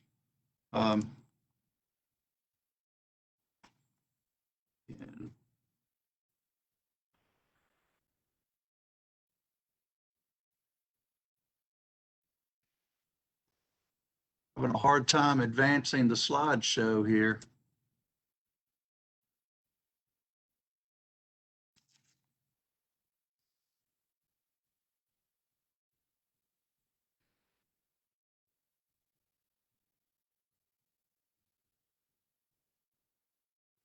We can't hear you. I apologize for that. I'm having a hard time advancing the slide. You want to just talk us through it? You want to talk us through it while you, or? I think No, it's I really important. need to. Yeah, so I really think- need to carry you through it. Okay. Chaz, if you're there, can you try to pull it up for me, please, sir? While Mr. Yeah. President and Council, while he's attempting to pull that up, I think it's important.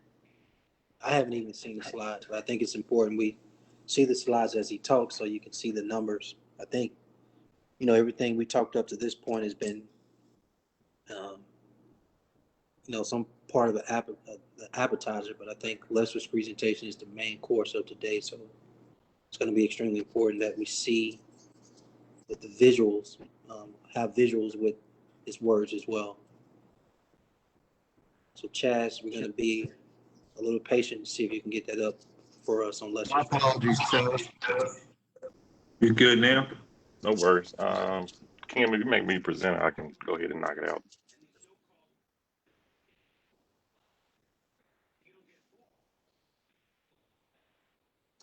All right, you should have those privileges.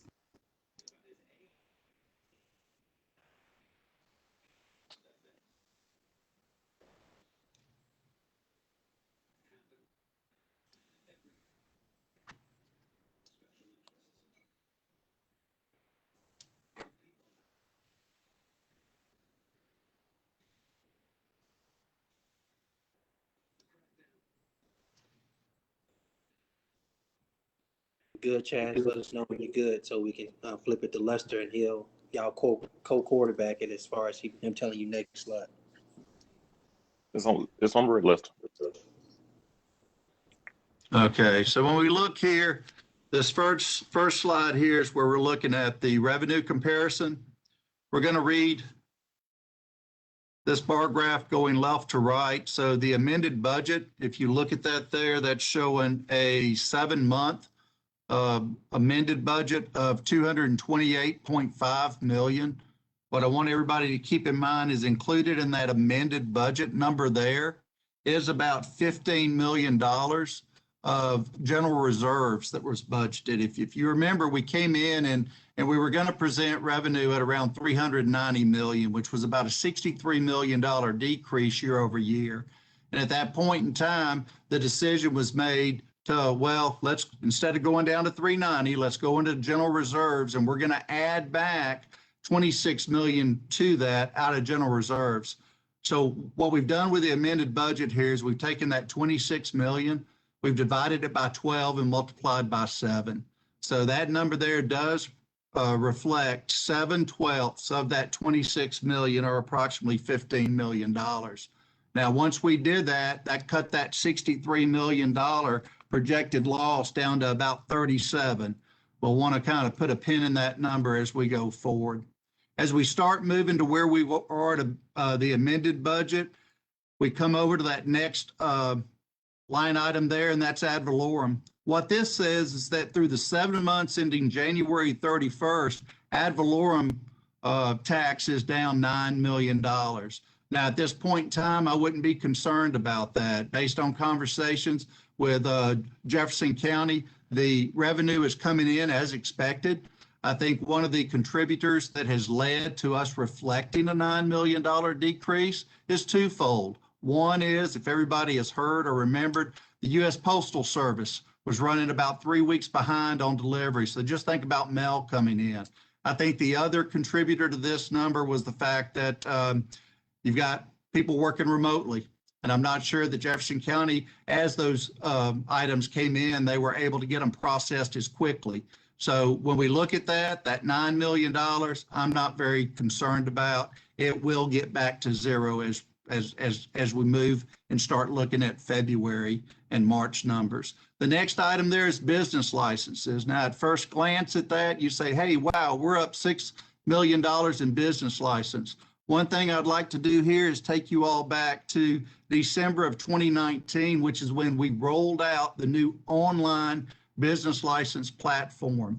Due to the rollout in December, we were late in getting notifications out there to the taxpayers and getting those online registrations or filings done in that January. This year, we're in our second year of the online filing process. Notifications went out way in advance. And so part of the reasons why we are trending ahead is because of that. The dollars are just coming in sooner. Chaz, if you'll go to the next slide. You can see that here. What we're looking at here is this shows from January 1 to March 19th. I'm tracking this on a weekly basis. You'll see that the way this is stacked is the first area shows the 2020. So this would be year to date through March 19th, 2020. If you see there, that dollar amount that we had received this time last year was about 69 million. Right underneath there is year to date 2021 going up to March 19th. We've received about 64.4 million. So now what we're seeing is we thought we were up by 6 million. Actually, through March 19th, we're down by about $4.6 million. The other thing that's interesting about this bit of information is if we look in that middle column, you'll see the heading called count. And you'll see that combined this time last year through March of 19th, we had received 13,000 online or filings for business licenses. You can see this year we've only received 12.5 million. My concern is that differentiation between those numbers may be lost businesses, but we don't know yet. So we've got to continue to monitor that. So right now, if we look, we're down about 4.6 million. If you look at this here, so for both of those items, your ad valorem as well as your business license, at this point in time, no concern. Those items should reset back to zero. The next item, intergovernmental. Chaz, if you'll click it, you should have a little fly in that comes in. There we go. So that intergovernmental there, we're $7.4 million over budget. What I'd like for everybody to understand is we have a couple of items that we receive every year, but those items are very volatile in amount. They can range anywhere from 5 million down to 1 million. So for example, the excise tax here that we're specifically talking about, it's over about $5 million. Well, that happens every year. And the reason why is we don't budget for that line item. The GFOAA says or recommends that municipalities don't budget for that revenue because of its volatility. So here it's kind of manna, so to speak, of that 7.45 million is due to that item.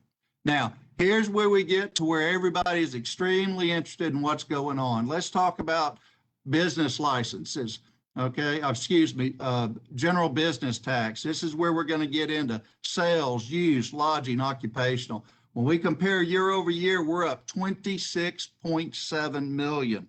Okay, now as soon as you see that number, the first thing you do is you address the elephant in the room. How did we miss that? Okay, so what I want to do is I want to take you back to and kind of just remind everybody, the mayor's already kind of touched on it as far as the doctrine of conservatism and stuff of that nature.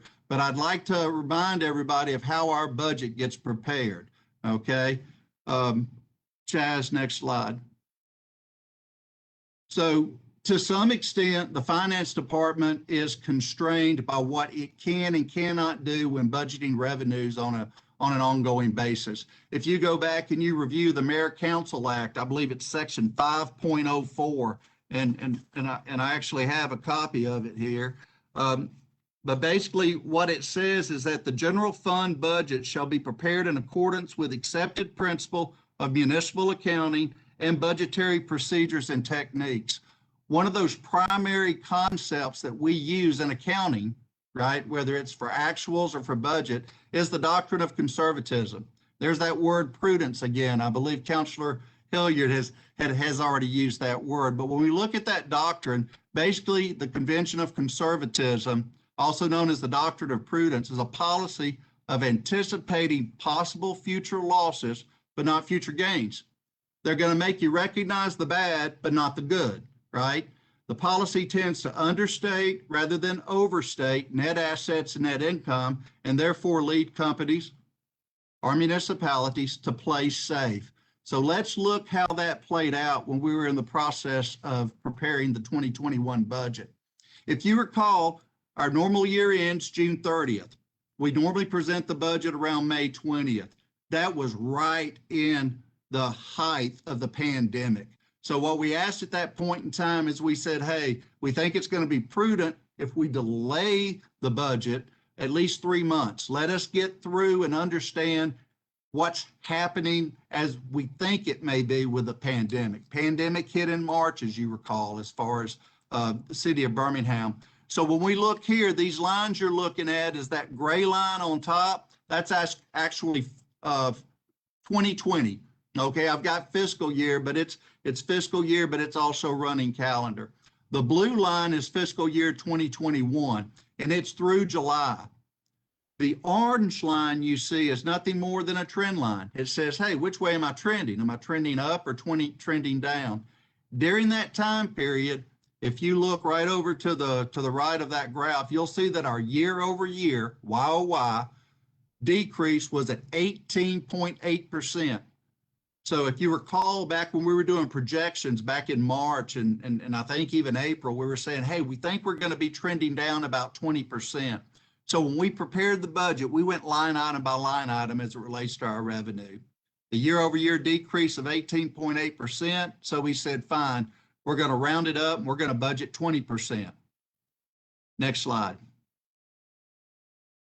SSUT and use tax, we combined those two. SSUT, as you recall, that is your simplified seller's use tax. This is the tax that primarily came about as a result of the Wayfair lawsuit. This is where our revenues come from, online sales. And this is really a blessing to the city of Birmingham because of the timing of when we started collecting these dollars. Now, to remind everybody, these dollars get filed with the state of Alabama. State takes their cut off the top and then redistributes these dollars back out to municipalities based on population. So when we looked here, we can see the blue line's trending up. So we were trending up about 73%. Total dollar amount from SSUT on average has been running about $3 to $5 million. Okay. When we look at use tax though, use tax was trending down about 32%. So what we did is we kind of combined those. We looked at them in the bottom chart and we said, you know what, we're trending down about 24.3. Looking at what SSUT was doing, we said, you know what, we're going to adjust that a little bit and we're going to budget 10%. So that's what we budgeted as it related to the use tax. Next slide. Occupational tax. Okay. You see that huge drop in occupational tax. Year over year decrease was about 8.2%. So we budgeted a 10% decrease. Next slide. Lodging tax. The hospitality industry, and we'll see this later in another chart, it was hit the hardest of all business segments out there across the country, especially those states heavy in tourism. It flat took a blow. If you look here, the trend line is on it's like a lead balloon. It's falling. At that point in time through July, We were projecting about year over year. What was occurring was a 60.7. We bumped that dollar amount up to 80% based on how it was trending down and what we were reading in the marketplace. Now, with lodging tax, if you look to the left, what you'll see is the city of Birmingham does not report a lot of those lodging tax on our books because they go to other places.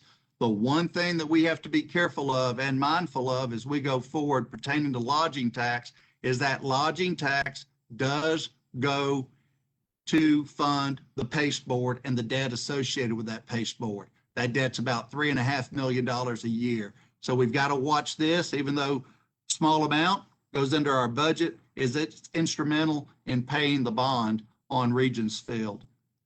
Next slide. Leasing tax year over year was about an 18%, small dollars, we budgeted 20. Next slide. Next slide.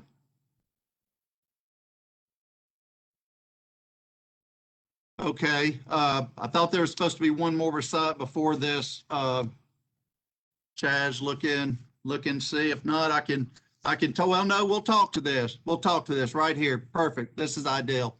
What we're looking at here is this is a graph that was put together by Fitch, the credit rating agency. If you look at this, that red line there represents GDP. So just think about GDP as almost, we're testing the health of the economy, right? Now, all those slides I showed you as it related to the general business tax is on a decline. I mean, it's almost in crash mode.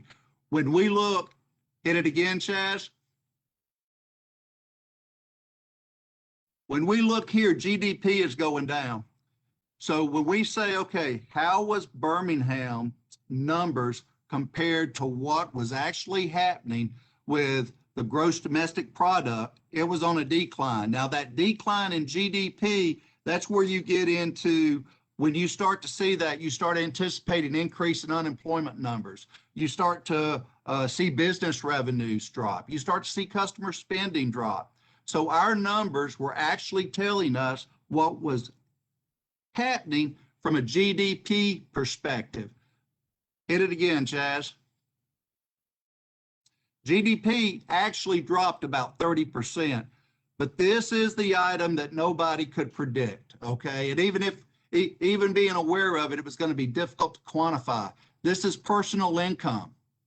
Think about a situation where GDP is dropping 30%, yet we see personal income increasing. Hit it again, Chaz. Okay. Now, what was happening here is that the amount of money available to spend compared what was actually happening in the economy were going opposite of each other. If you look, this chart's on a quarterly basis. One of the items that created this was the $3 trillion stimulus package that got passed shortly after the pandemic. So the beauty about a stimulus is not only, go back, Chaz. The beauty about it is not only the fact that the stimulus was done, but the timing of that stimulus. This stimulus came out relatively quick. So what it did is it injected money in, and in a city like Birmingham, where a lot of the revenue is consumption driven, this was perfect for us, right? If you were in a municipality that does not charge sales tax on food and stuff of that nature, then it wasn't as beneficial.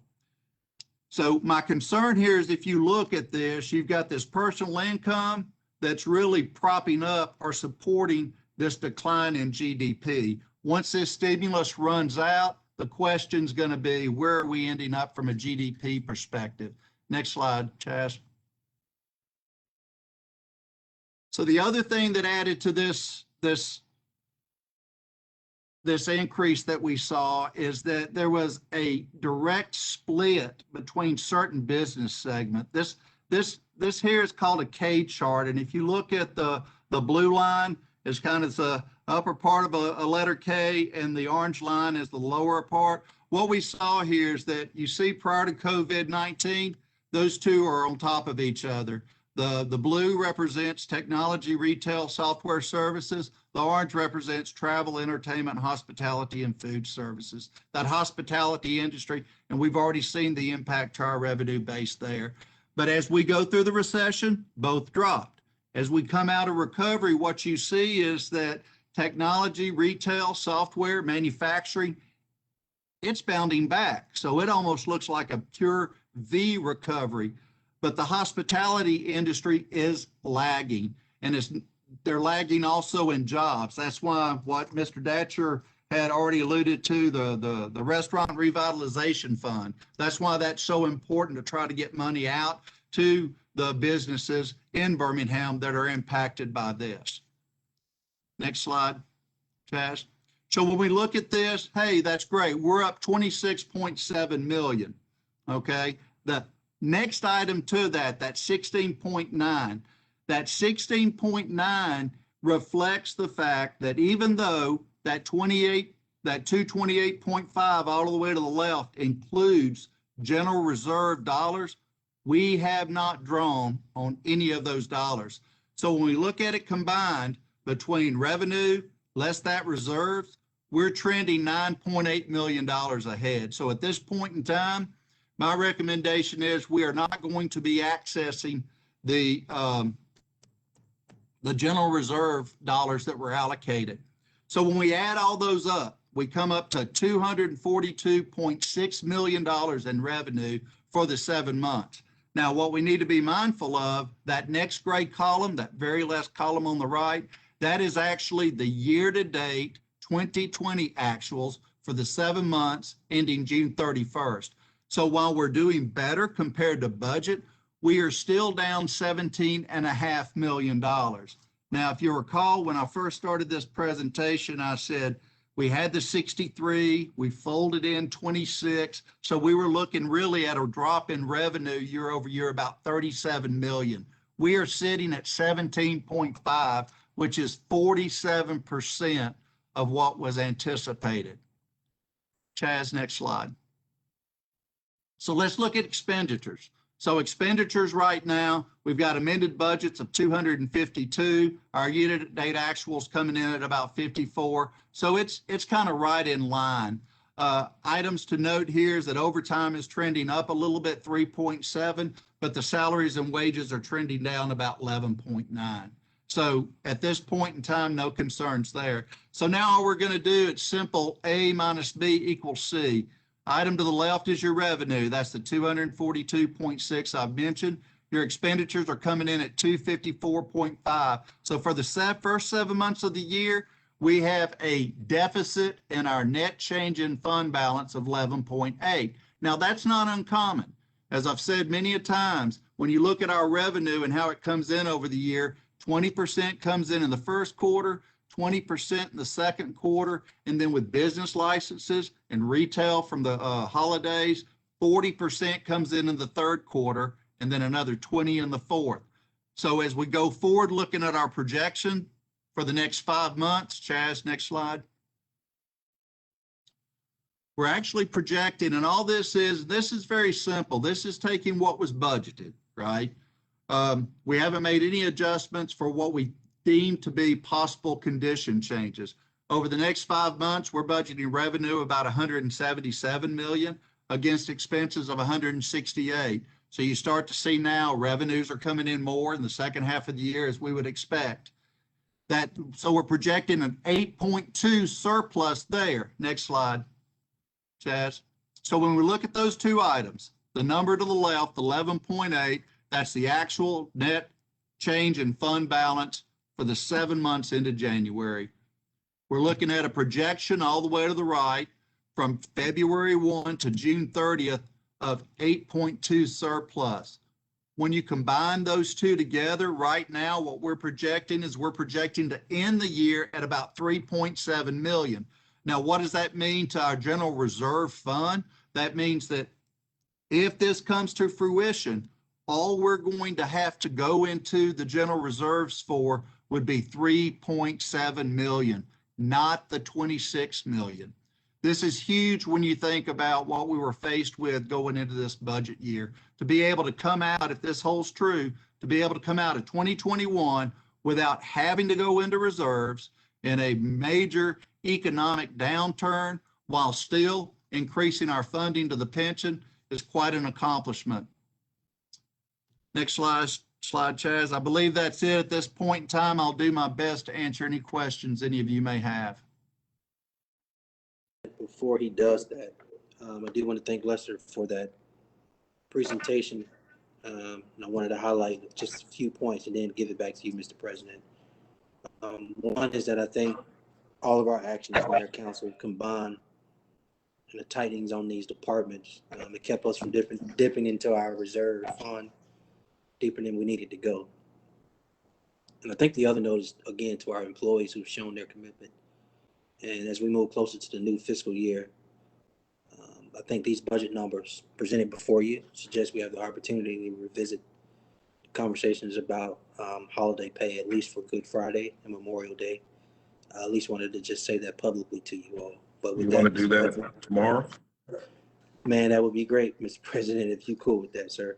But I yield the floor to you all for conversation, because I know that was a lot of numbers Lester gave, but we want to stay on this call as long as you all need us to for this conversation. Okay. I guess I'll open it up, but that's something, I don't know how long it would take, but that's something I'm sure between now and tomorrow, we can figure it out. Mr. Mayor. I'm sorry, I forgot my camera was off. I apologize. No, I'm just saying, I think we can figure that out before in the morning. We need to do it by tomorrow, right? Be helpful for those who are actually off this Friday. Yes, sir, which is all of our employees. Okay. Yes, sir. Mr. President, on that issue, help me understand, didn't Mr. Director Smith just say that they're projecting a $3.7 million shortfall? Yes, sir. Yes, a $3.7 million shortfall. But if you remember, we set aside $26 million. And so what I'm hearing from Director Smith is we'll be able to send back to fund balance probably about 22 million back to our fund balance. And that would take our fund balance from 69 million. We would add 69 plus 22. If I'm not extracting out, just say 4 million out of 4 to 3.7 million. Am I saying that right, Mr. Mayor, Mr. Lester and Chaz? Is that? I'll let Mr. Smith put a bow on what you just said, Mr. President. So yes, President Parker, and to try to answer your question, Councilor O'Quinn, is remember when we started the year, we were going to go into general reserves by $26 million. What I'm saying right now is that the most, based on my projections, that we're going to have to go into general reserves would be 3 million. Okay, not the 26. So I believe the recommendation before you is, since we're not having to go into that 26, and based on our trend, is going ahead and going to general reserves for that additional, what I've got projected to be about 1.9 million.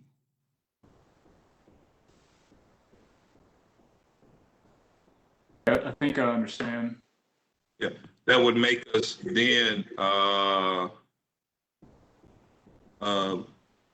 which would mean that we would end the fiscal year adding probably another month's worth of reserves, or pretty close to it. Is that? No, we're off a little bit on that. It's only 22 million. Okay. I think it'll be clear, Lester, if you could, or Mr. Smith, if you could give them the original projected revenue number for FY21 versus the revenue number for FY21 that you're projecting right now.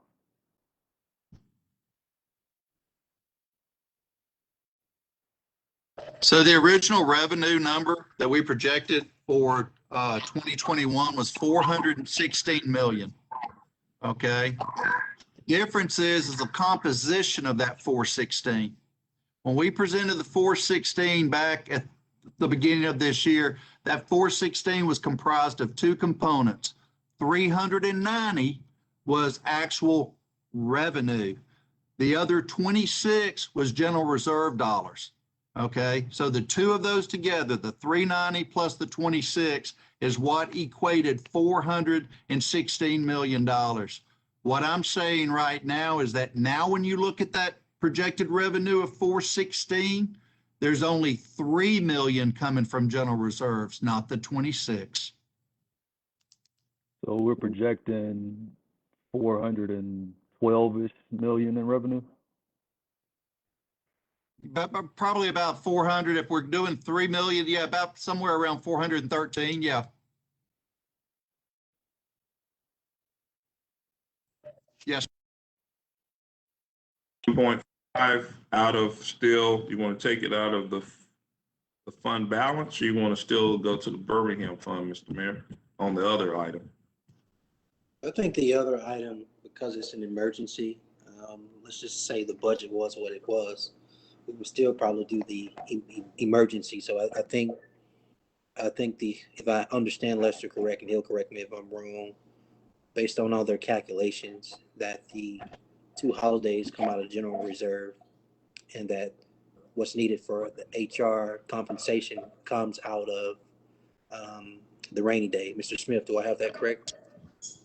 That is correct. I'd like to kind of just combine like kind of items. So both the legal, the HR issue, those are what I call anomalies relative to almost claims. I'd like to keep those separate.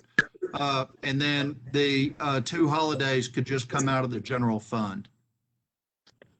Okay. And that's with the caveat of Councilor Abbott, her amendment to a friendly amendment. Yes, sir. One out of the rainy day. Yes, sir. All right, questions from others, or? Mr. President? Yes, ma'am. Yeah, I just wanted to ask, now, this is good news, obviously, that we did not have the enormous deficit that we thought we were going to have. So, I'm feeling pretty pumped up about that. I love conservative thinking, because when you're wrong, it makes you look so good. So, Mr. Smith, you look great right now. So, but the question that I have is, okay, we're only going to be what was it, 3.7 or 3.9 coming out of reserves instead of 26 million. Is that? Yes, ma'am. That's now, keep in mind, like everything that we deal with, we're off looking into the future. It's an estimate, but estimates are coming in about 3.7. Yes, ma'am. Okay, now the 2 holidays that the mayor has suggested that we pay the employees for, Good Friday and Memorial Day, is that part of this 3.7, or is that additional money on top of that? And how much money exactly is it to pay for 2 holidays? The holidays are currently running roughly about 800. The holidays are currently running about 800,000 per holiday. So the 2 to combine would be about 1.9. That 1.9 would be on top of the 3.7. Okay, so that's got you at about 5.6 is what, if my calculator's correct. 5.6. Okay. Well, so it's not quite as good as we thought, but it's still better than, a heck of a lot better than what was projected. I love it. And Councilor Abbott, just to confirm, I'll be wrong any day of the week when it comes to ending up looking better as opposed to looking worse. Oh, yeah, you would have been run out of town on a rail with feather and tar on you if it had been even worse than you projected. I heard the mayor has a tar bucket. But now, that being said, I want to make everybody aware we are still in the midst of a pandemic, okay? So we still have to be somewhat conservative and cautious. Yeah, okay, well, that's good. And Mr. President, I'll be ready to make my motion whenever everybody else gets finished with their comments. So thank you. Okay, you have multiple motions, right? Well, the motion that I was thinking about was the motion on the money coming from the Birmingham Fund. Okay, and then there's gonna be another one as far as the 1.9, 1.8 million. Oh, the two holidays? Yes, ma'am. At $800,000 apiece, isn't that 1.6 million? I think it's a little bit, I don't know his calculator, but whatever it is, yeah. Those, if you make those motions, I'm almost for sure, Mr. Mayor, you make sure those items will be before us. Yeah, I think Ms. Abbott, as chairwoman of our budget, I hear where you're going with this. Lester can probably say it's a calculation, so it may need to be an up to number, and if that number is not spent, it just remains in the general reserve. Do I have that right, Mr. Smith? That's correct. The total's somewhere around like 880, 860. So when you combine it, I just rounded up to 9 and said, 9 times 2, that's about 1.8. I got you. Mr. President. I was rounding Yeah. down. Okay. Councilor Abbott, I think Councilor Hoyt. Yeah, Mr. Smith, I think you said early on that this projection only takes us to January.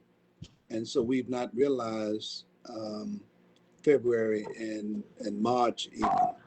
And so those numbers could very well change. Is that correct?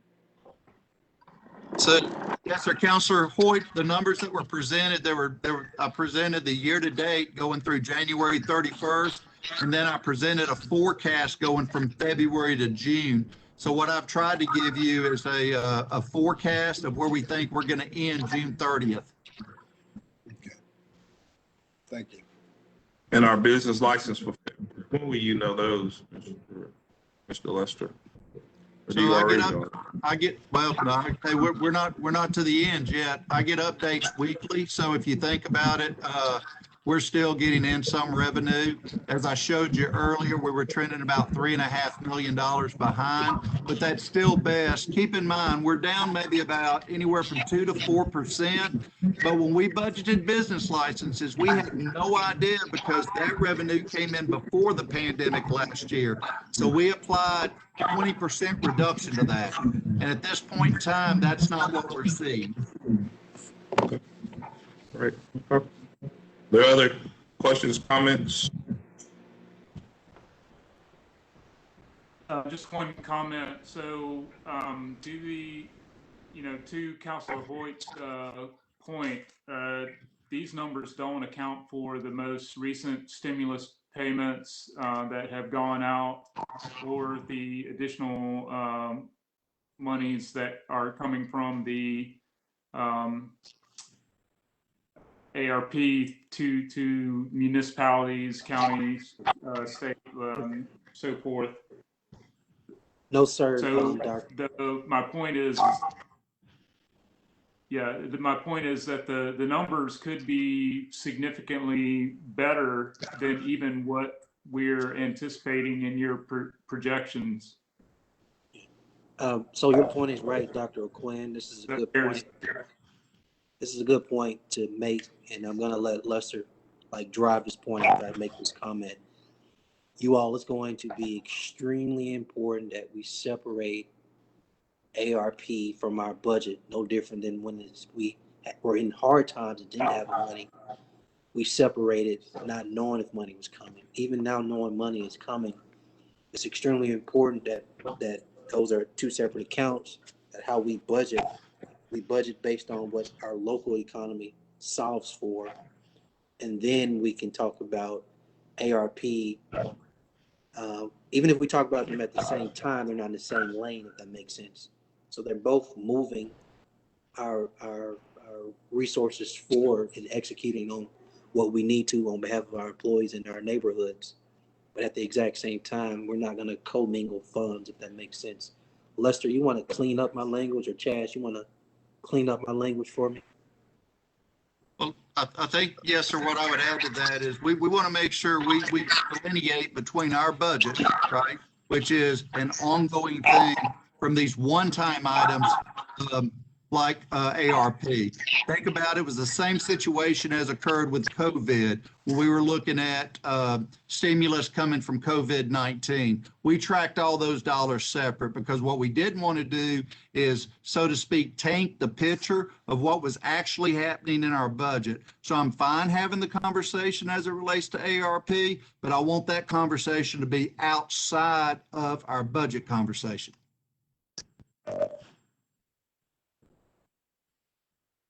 All right. Any other questions? Okay. So the funding source is going to be tomorrow for for the holidays is going to come from the 26 million.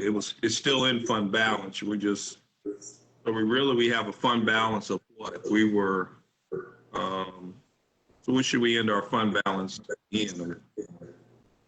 Mr. President, may I, if it's okay with you, Mr. President, may I assist with that question? Are you asking what is the fund balance in with in this quarter, or what is this fund balance in June 30th? No, like we projected out, is it gonna be, I don't know, what's it going to be? Is it around 90 some million? I'm just trying to get an idea. Minus, so 69 plus we have the 26 in there. So we basically going to have 69 plus 22. That leaves 91. I think what you see Lester over there doing is running numbers. Oh, this calculator. I'm just trying to, and that takes out, that just basically takes out the 3.7 million plus the 1.8 million.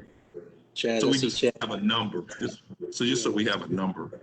Yeah, yeah. I mean, you're dead on, Councilor Parker. Because I think when we first had the discussion of using the fund balance when we were presenting the budget, I think the fund balance was sitting at like $93 million. And so we projected to use 26 of that to fill the gap of the budget. So now, as Mr. Smith has explained, that 26 number is not on the table anymore. And so we're looking out of 89 projected at 89. If we're going to use 3 million projected out over these next 7 months. Okay. That'd give us, it would be 2.5 months or close to 3. It could be all. I mean, we're still budgeting off a projection, so that even at 3.2 can be 0. We don't know yet. Yeah. Okay. All right. Well, that's better. We can work with that.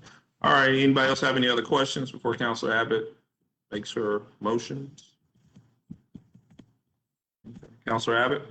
Okay. My first motion is that we allocate the funding from the Birmingham Fund for the necessary workers' compensation needs of HR, and that, like the money we allocated for the legal settlements, that it be returned in the form of the city taking less than 5% of the Birmingham Fund revenues to make the city budget balance for 2022. I second that motion. Okay, all in favor? Aye. Aye. Okay. All right, opposed? Okay, all right. What's your second motion? Okay, the second motion is that we approve the requested funding for the 2 holidays for our employees, the 2 remaining holidays, which would be Good Friday and Memorial Day for 2021, and that will come from reserves. Second. Second. All right, all in favor? Aye. All right, great. Thank you. All right, Mr. Mayor, you'll have those. I guess Mr. Mitchell and Mrs. Kidd and Mr. McDaniel can get together. Yeah, we have the same budget ordinance that we submitted at first back in, I think it was November. So we'll just resubmit that. I want to say this, Mr. President, to the entire council this moment. Cannot pass by without a big thank you to all of you all and to your staff for supporting this. I think in addition to that, I don't know if you all can see it on your end. I can't see it on my end, but there are, I imagine, a considerable amount of employees listening in and or watching this who are extremely grateful to each of you all for unanimously supporting this. This will be a great morale booster to our employees. And I'm extremely grateful to each of you all and wanted to just pause and say thank you so much. Thank you, sir. And Thank you, Mr. Mayor. Thank you, sir. Thank you, Mr. Mayor. Thank you, Mr. Mayor. And I will tell you all this, Mr. President, it just depends on how fatigued you are. But I think with the grace you all have shown and with your colleague, Councilor Hort, what he has brought up, we as an administration have no problem staying on this phone or this call or this WebEx or this Facebook, whatever you want to call it, and speak to the pension. I had Lester text Mr. Rocky Joyner. Rocky is the actuary for the pension. So we don't have anything to hide from our employees or anything to hide from you all. If anything, I think it's important that you all be on with factual information. And we know we sent all of y'all an email last week with some detailed information, but if you want to verbally talk about it, we're comfortable with that as well.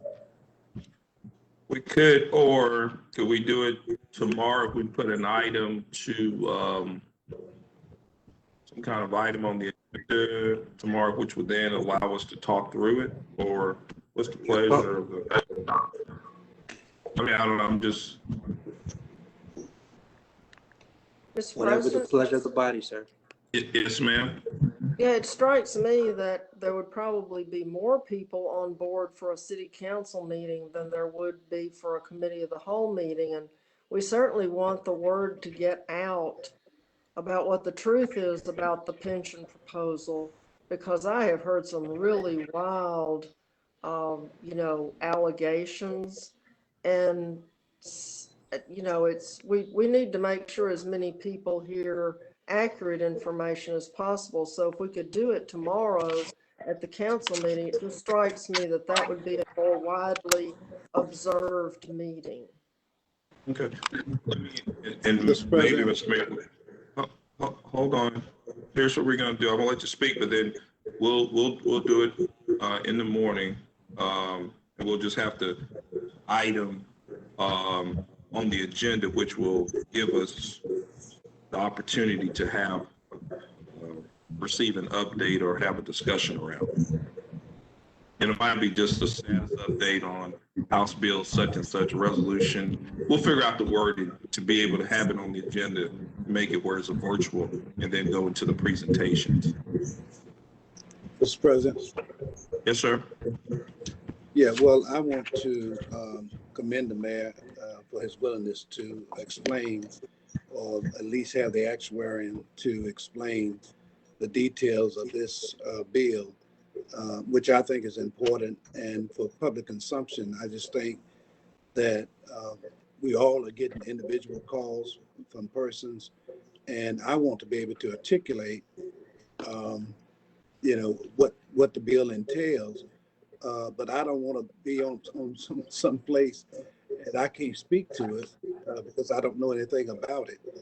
I know summarily, but that doesn't really speak to the details. And we want to make sure that that we've covered all that. I've heard the mayor in part, but not necessarily in total. And so that's what I want to be able to say. And so having it on the agenda tomorrow would be very gracious, it would be very good. And I would ask the mayor graciously to have that same person available tomorrow, and so that we can dispel some of the incorrect information or correct information. Don't know yet, but at least we have something to compare with. Okay. All right. That's cool. So if I could have Ms. Kidd and Mr. McDaniels, I guess, get with Mr. with Mr. Lee, the clerk, and I guess the law department, figure out we need an item on the agenda that allows us to discuss it, still falling under the guidelines of a virtual meeting. We could work through that, just the way we can have an item number to discuss it.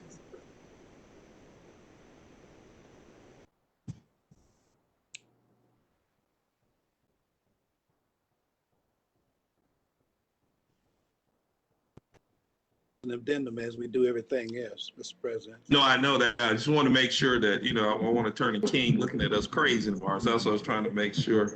We'll figure it out. If you hadn't looked this far, then I don't think. Well, no, she sends us emails.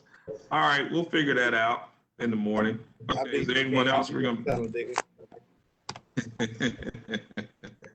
All right, we'll do it in the morning. Anything else, Council Williams, or anybody else ready for motion to adjourn today? Sir? Is he woke? Oh, hey, I see.